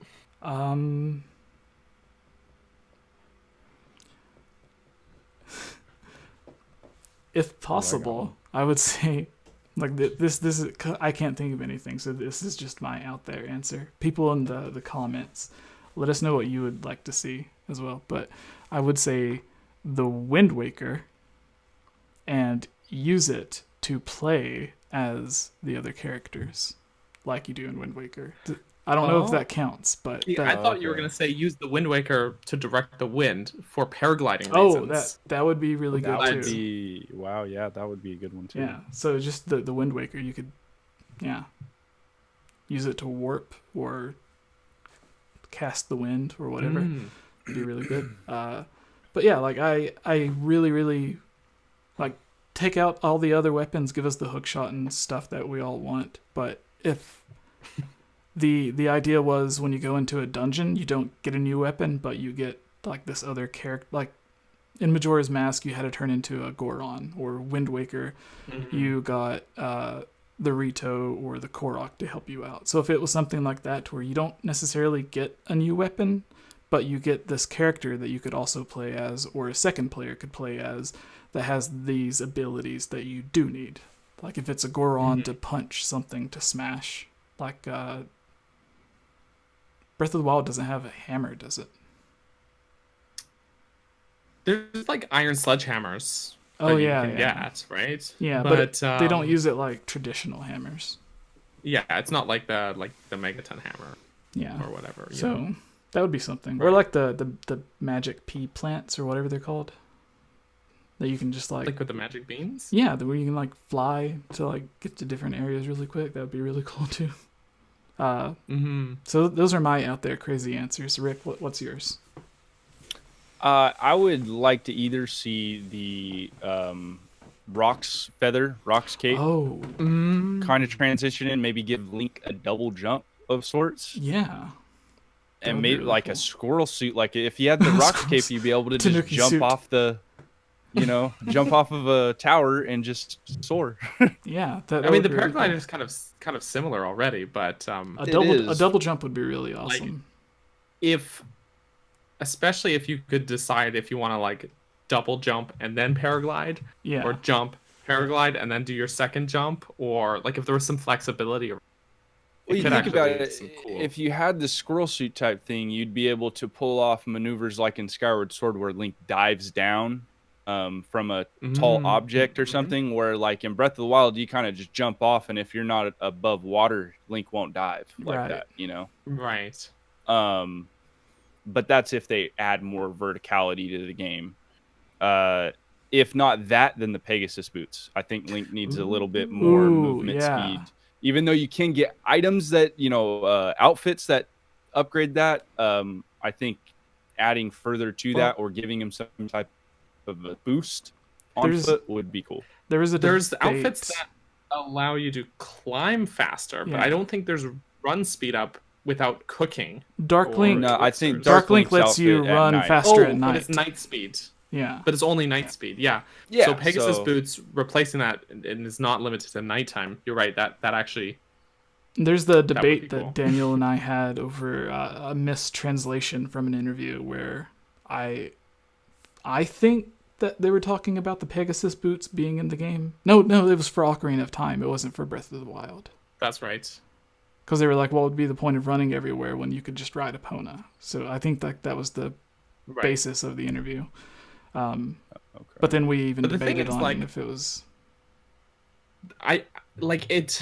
I think if they put Pegasus boots, I think it should be just run speed up, not The dash. dashing. Yeah. Like Pegasus boots, as we see. It should just be increased to your run speed. Yeah. In general, sort of like how elixirs would for the knight speed up, because like it's great to have like your horse and the master cycle in Breath of the Wild. But I spent so much time riding my horse for like 20 seconds and then getting off to do something and then getting back, and like 10 more seconds of riding my horse and then I get off to do something and go like back. in So just having that increased run speed would be fantastic. Yeah, like Twilight Princess, it's like if you can run as Link, but you can go a little bit faster as Wolf Link, or you can go even faster as Epona, and it's like you only have to do one for like a short time. And if you have to go all the way across the map, you can just warp there and then call Epona. Right. So it's like, you get those great options, but it's like, well, you only need to do it for like a few seconds. So if you had those boots, that would be really, really good. And even the hover But with boots. Breath of I the would love Wild, the hover like, with boots. Twilight Princess, you can horseback ride, and it's like a big element of the game, and that's great. Yeah. Breath of the Wild, there's just so much to do everywhere that have- it's like I will just say straight up there, like I don't even bother with a horse because I have to dismount so often. Okay, think about this. Because I said like it would be cool to have the hover boots. Okay, so like there's the iron boots. That's not in Breath of the Wild, but typically most Zelda games usually have iron boots or something to weigh you down so you can go to the water temple and stuff. Or magnet in Twilight Princess, but whatever. So with the Pegasus boots, what if it wasn't that it necessarily makes you faster, but it also works as the hover boots because it makes you lighter. So the opposite of the iron boots. So it makes you lighter so you can run faster, but where it makes you lighter and you can run faster, you can also like float or hover for a few seconds. So like if it acted as both, and I don't even know why I didn't think of iron boots when I was thinking of a weapon, because underwater exploration is something that Breath of the Wild 2 absolutely needs. So the fact none of us said Zora Tunic or iron boots, I think it's because we all thought it was obvious, so we didn't think of it because we've said it so many times before. So that's the excuse I'm going to use. Yeah. So everyone in the comments, when you could just ride side on. There you go. Yeah. Yeah. So I guess that's it. So Rick, 𝐼𝐸 Gaming, youtube.com/𝐼𝐸gaming. youtube.com/𝐼𝐸. Oh, yeah, okay. It should just come up. And then Twitter, It's Facebook. at 𝐼𝐸 Gaming. All right. There and, it is. There's the gaming. Facebook at 𝐼𝐸 Gaming as well, I believe. And do you have a Patreon where people can support you? No, I do not, but I do have a channel membership thing that I run on my channel that has a bunch of perks. You can go check that out in the membership tab on the homepage of my channel. All right. And you are literally playing through every single Zelda game on your live streams, going through the entire timeline. So what game are you currently playing that people can check out your live streams? I am currently playing Majora's Mask, and actually Jesse was right about that. It is /𝐼𝐸 Gaming. It's been so long I thought I changed the URL. But yeah, we're going through Majora's Mask right now, so we're in the child timeline currently. All right, so next will be Twilight Princess. Yep. HD or emulated? We're gonna go with the HD version this time. I'm playing the disc N64 version from the collector's disc that I have right now. Okay, so. Yeah. Right. For a second, I was like, disc version? Like 𝐼𝐸? Like my head just instantly went to Hard for Games where they have like the disc version of Super Mario 64 to where it's like the same game, but it was just like basically a tech demo that Nintendo showed off. And then, so like in my head, I was like, Zelda 64 disc. Rick, why didn't you tell me? It's the only one that has Majora's Mask on it too, huh? Yeah, because they have a few. They have a few disc Ocarina of Times. Yeah. Where like they have the Master Quest and the one that comes with Master Quest, and there's one that's just by itself. So there's a few versions on the disc, but Majora's Mask just has the one. That one. That's the one. Yes. Yeah.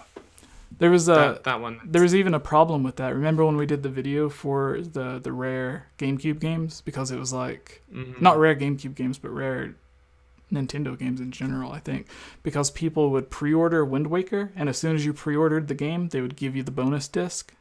so you could like as a Right. thank you, and then like the next day they would cancel their pre-order or move it to another game, so they would just keep the bonus disc, and then they were like, okay, we have to stop this, and then they ended up switching it to where I think they put it in the case with Wind Waker, or they ended up just giving it out with Wind Waker when it released instead of. So like those first issued collector's editions are worth a lot.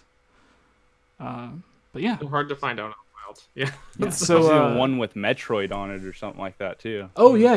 That was Right. another thing. That was That's a a really really rare one, weird actually. weird thing.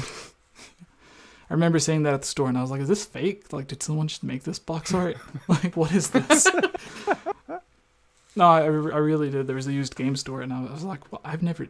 This has to be fake." Because you see the people that make like the mods for like Ocarina of Time or A Link to the Past, and they put them on a cartridge. Like you have one, don't Yeah. you, Daniel? Yeah. Do you have any, Rick? I do. Like the modded games that people put on cartridges that you can They're buy? on like reproduction cartridges. Yeah. Yeah. So like I thought it was something like that, to where someone was just like, "Here's Metroid and Zelda." So I was like, okay. But anyways, Daniel, wait, Rick, we got all your stuff, right? Yeah, you guys got all my All right. stuff. Besides your live streams, what kind of videos can people find on your channel? Zelda theories, top fives, all that kind of stuff. Cool. Just mainly Zelda content. And what about you, Daniel? What about Sorry. me, Jesse? Someone Gosh. someone No. came in, so I was waving to Oh that yeah. I was still that I was still recording. So that's why I was like Yeah. that. I was Right.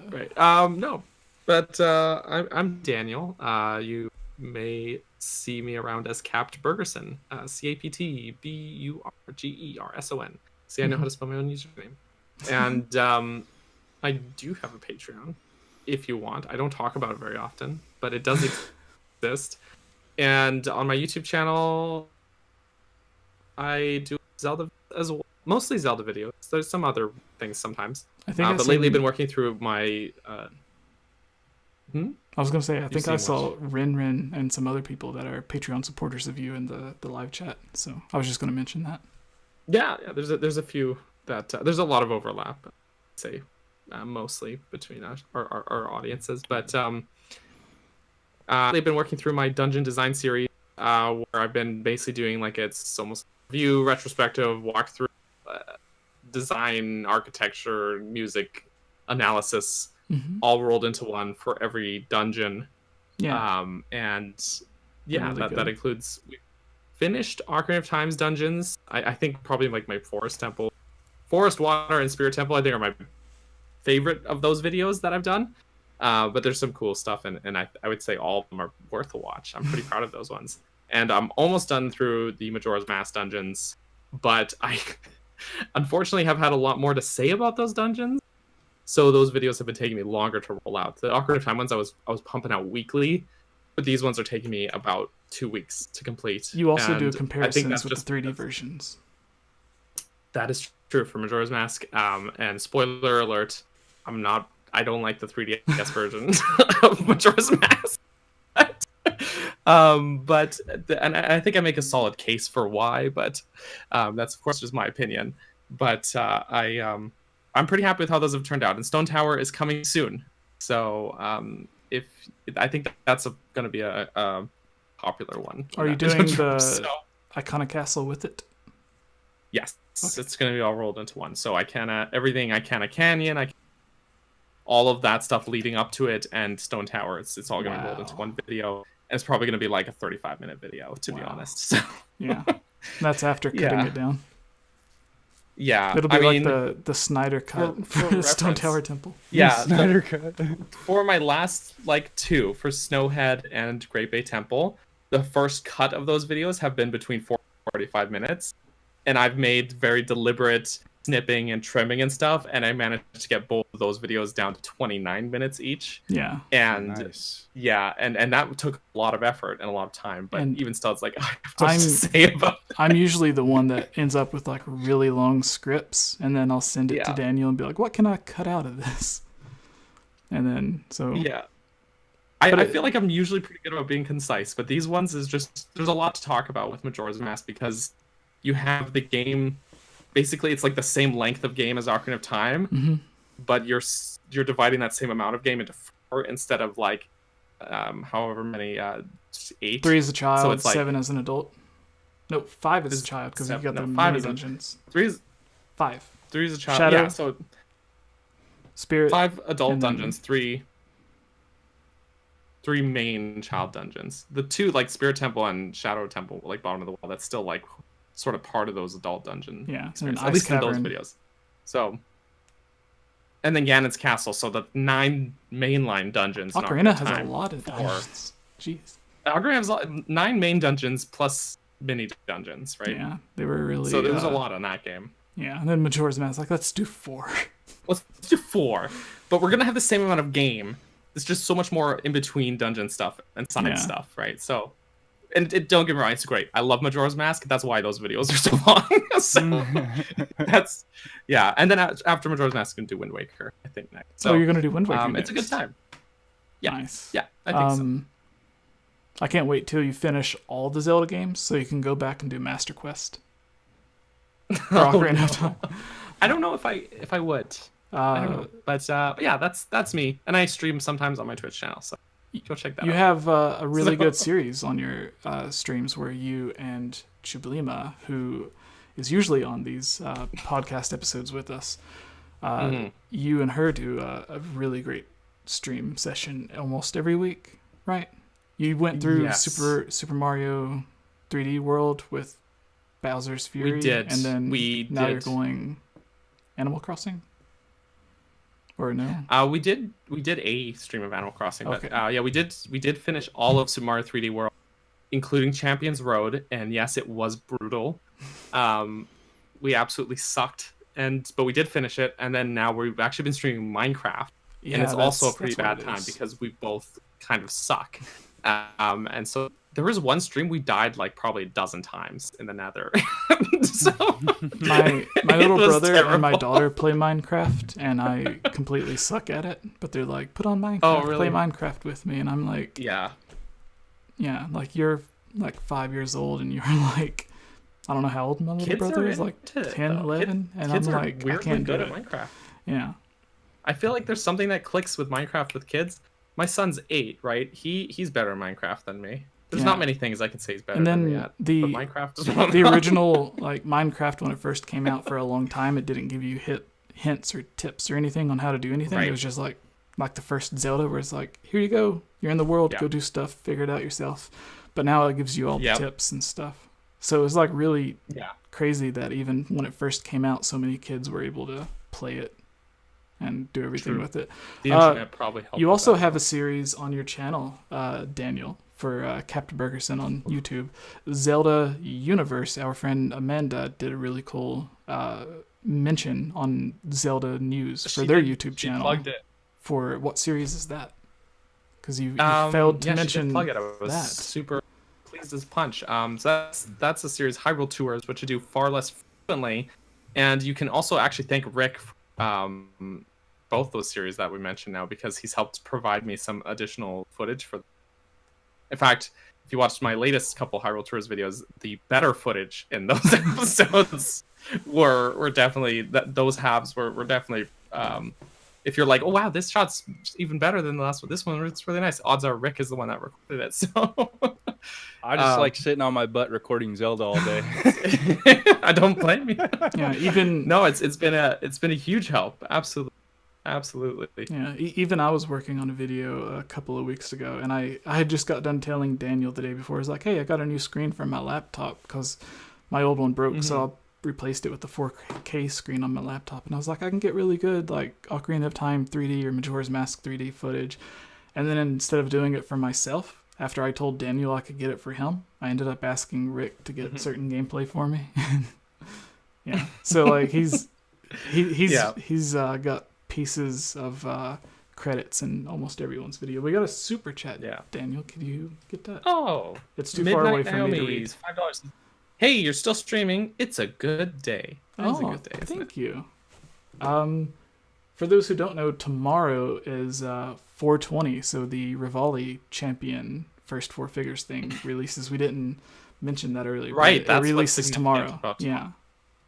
That's what it I is. didn't realize that. Yeah. That's the significant thing about I tomorrow. have a feeling that Yeah, first four yeah. figures is going to release one every month, and it's going to lead up to like some reveal at E3 or something. That would be cool. Yeah. That's assuming first four figures has. Oh, like, we got additional another info. super We got chat. another one. Bradley Hood. Good job. It's a thumbs up. Thank Yeah. you. Hey, Thank you. a fellow hood. Hello. A fellow. Yeah. Oh. Now we just need Robin. Hoods in the hood. Yeah. So yeah, that's everyone. YouTube.com, Twitch.tv/everything/CaptainBergerson. Yes, everything's Cap Bergerson. And if you're like, I don't know when he's doing whatever, I post everything. Anytime I'm streaming or post a video or anything, I post it all on my Twitter as well. So Yeah. you can just drop a follow there, and you'll eventually find your way to anything else. Yeah. So, In the description of the live stream, there should be links. There might be one for Rick. I don't know. But there's links for YouTube, Twitch, Twitter. Follow all of us on Twitter, and then Rick. I'll be sure to put his in the edited version. And plus, it'll have on the top right of everyone's video, it'll have their Twitter handle for everyone to follow that's watching the edited version of the podcast. But for everyone that's watching, can you believe there was 80 to 100 people waiting on us to start this podcast? How crazy was that? that is crazy. Yeah, we should It's a good schedule way. them. Maybe if we started letting people know ahead of time, it would always be this way instead of getting like 50. And then we got up over 200, like 220 at one point. I gotta go check. We have over. That was big. So there's 100 people watching right now. So thank you all for the 100 that stayed and listening to us ramble and promote our stuff. But there's over 5,000 individual viewers, which I don't know if that's a good thing or a bad thing. Because if there is 5,000 individual viewers, but only 200 concurrent at one, That means they're not sticking around. yeah, that means like 100 Right. people came and stayed, and then like there's like 5,000 that just came and watched for like 5 minutes and then left. So, but anyways, That's how it is with streams. yeah, it's We'll dip in and out, it's really great having you all, especially with the problems we've had during the chat. We had Yes. about $50 in super chats, so thank you all for that. Please go check out our guest who joined us at the very, very last minute, Rick, RMFH Gaming, or RMFH on Twitter, YouTube, and do you have an Instagram? I don't know. Facebook, for sure. I do, but it's at RMFH Gaming on Instagram as well. Yeah. And thank you guys for having me. Yeah, and Thank you. Daniel, thank you so much for joining. I know how impossible it is for you to have free time, so I really appreciate it. So, sometimes it is hard, but and Jesse, thank you for bringing us all together here today. Oh, We love me, Jesse. yeah. Everyone, if you want to follow me, it's everything is Game Over Jesse. I was lucky, kind of like Captain Bergerson and RMFH. Everything is at Game Over Jesse. So Twitter. My Instagram is messed up at the moment, but it's Game Over Jesse as well. We have a Twitter and Instagram for the podcast, Hylian Gamescast. There's a Facebook for it. If you want all the updates, yeah, you can follow that. But we are more active on our individual Twitters. So again, go follow Captain Bergerson, RMFH Gaming, and Game Over Jesse, I guess. Thank you all so much for watching. It was really great having so many of you here. I don't know if it was just because we had Breath of the Wild 2 rumors in the title, or Maybe. or if it was because we actually scheduled it ahead of time. But yeah, thank Maybe you all. both. Thank you all. And have a good night, I guess.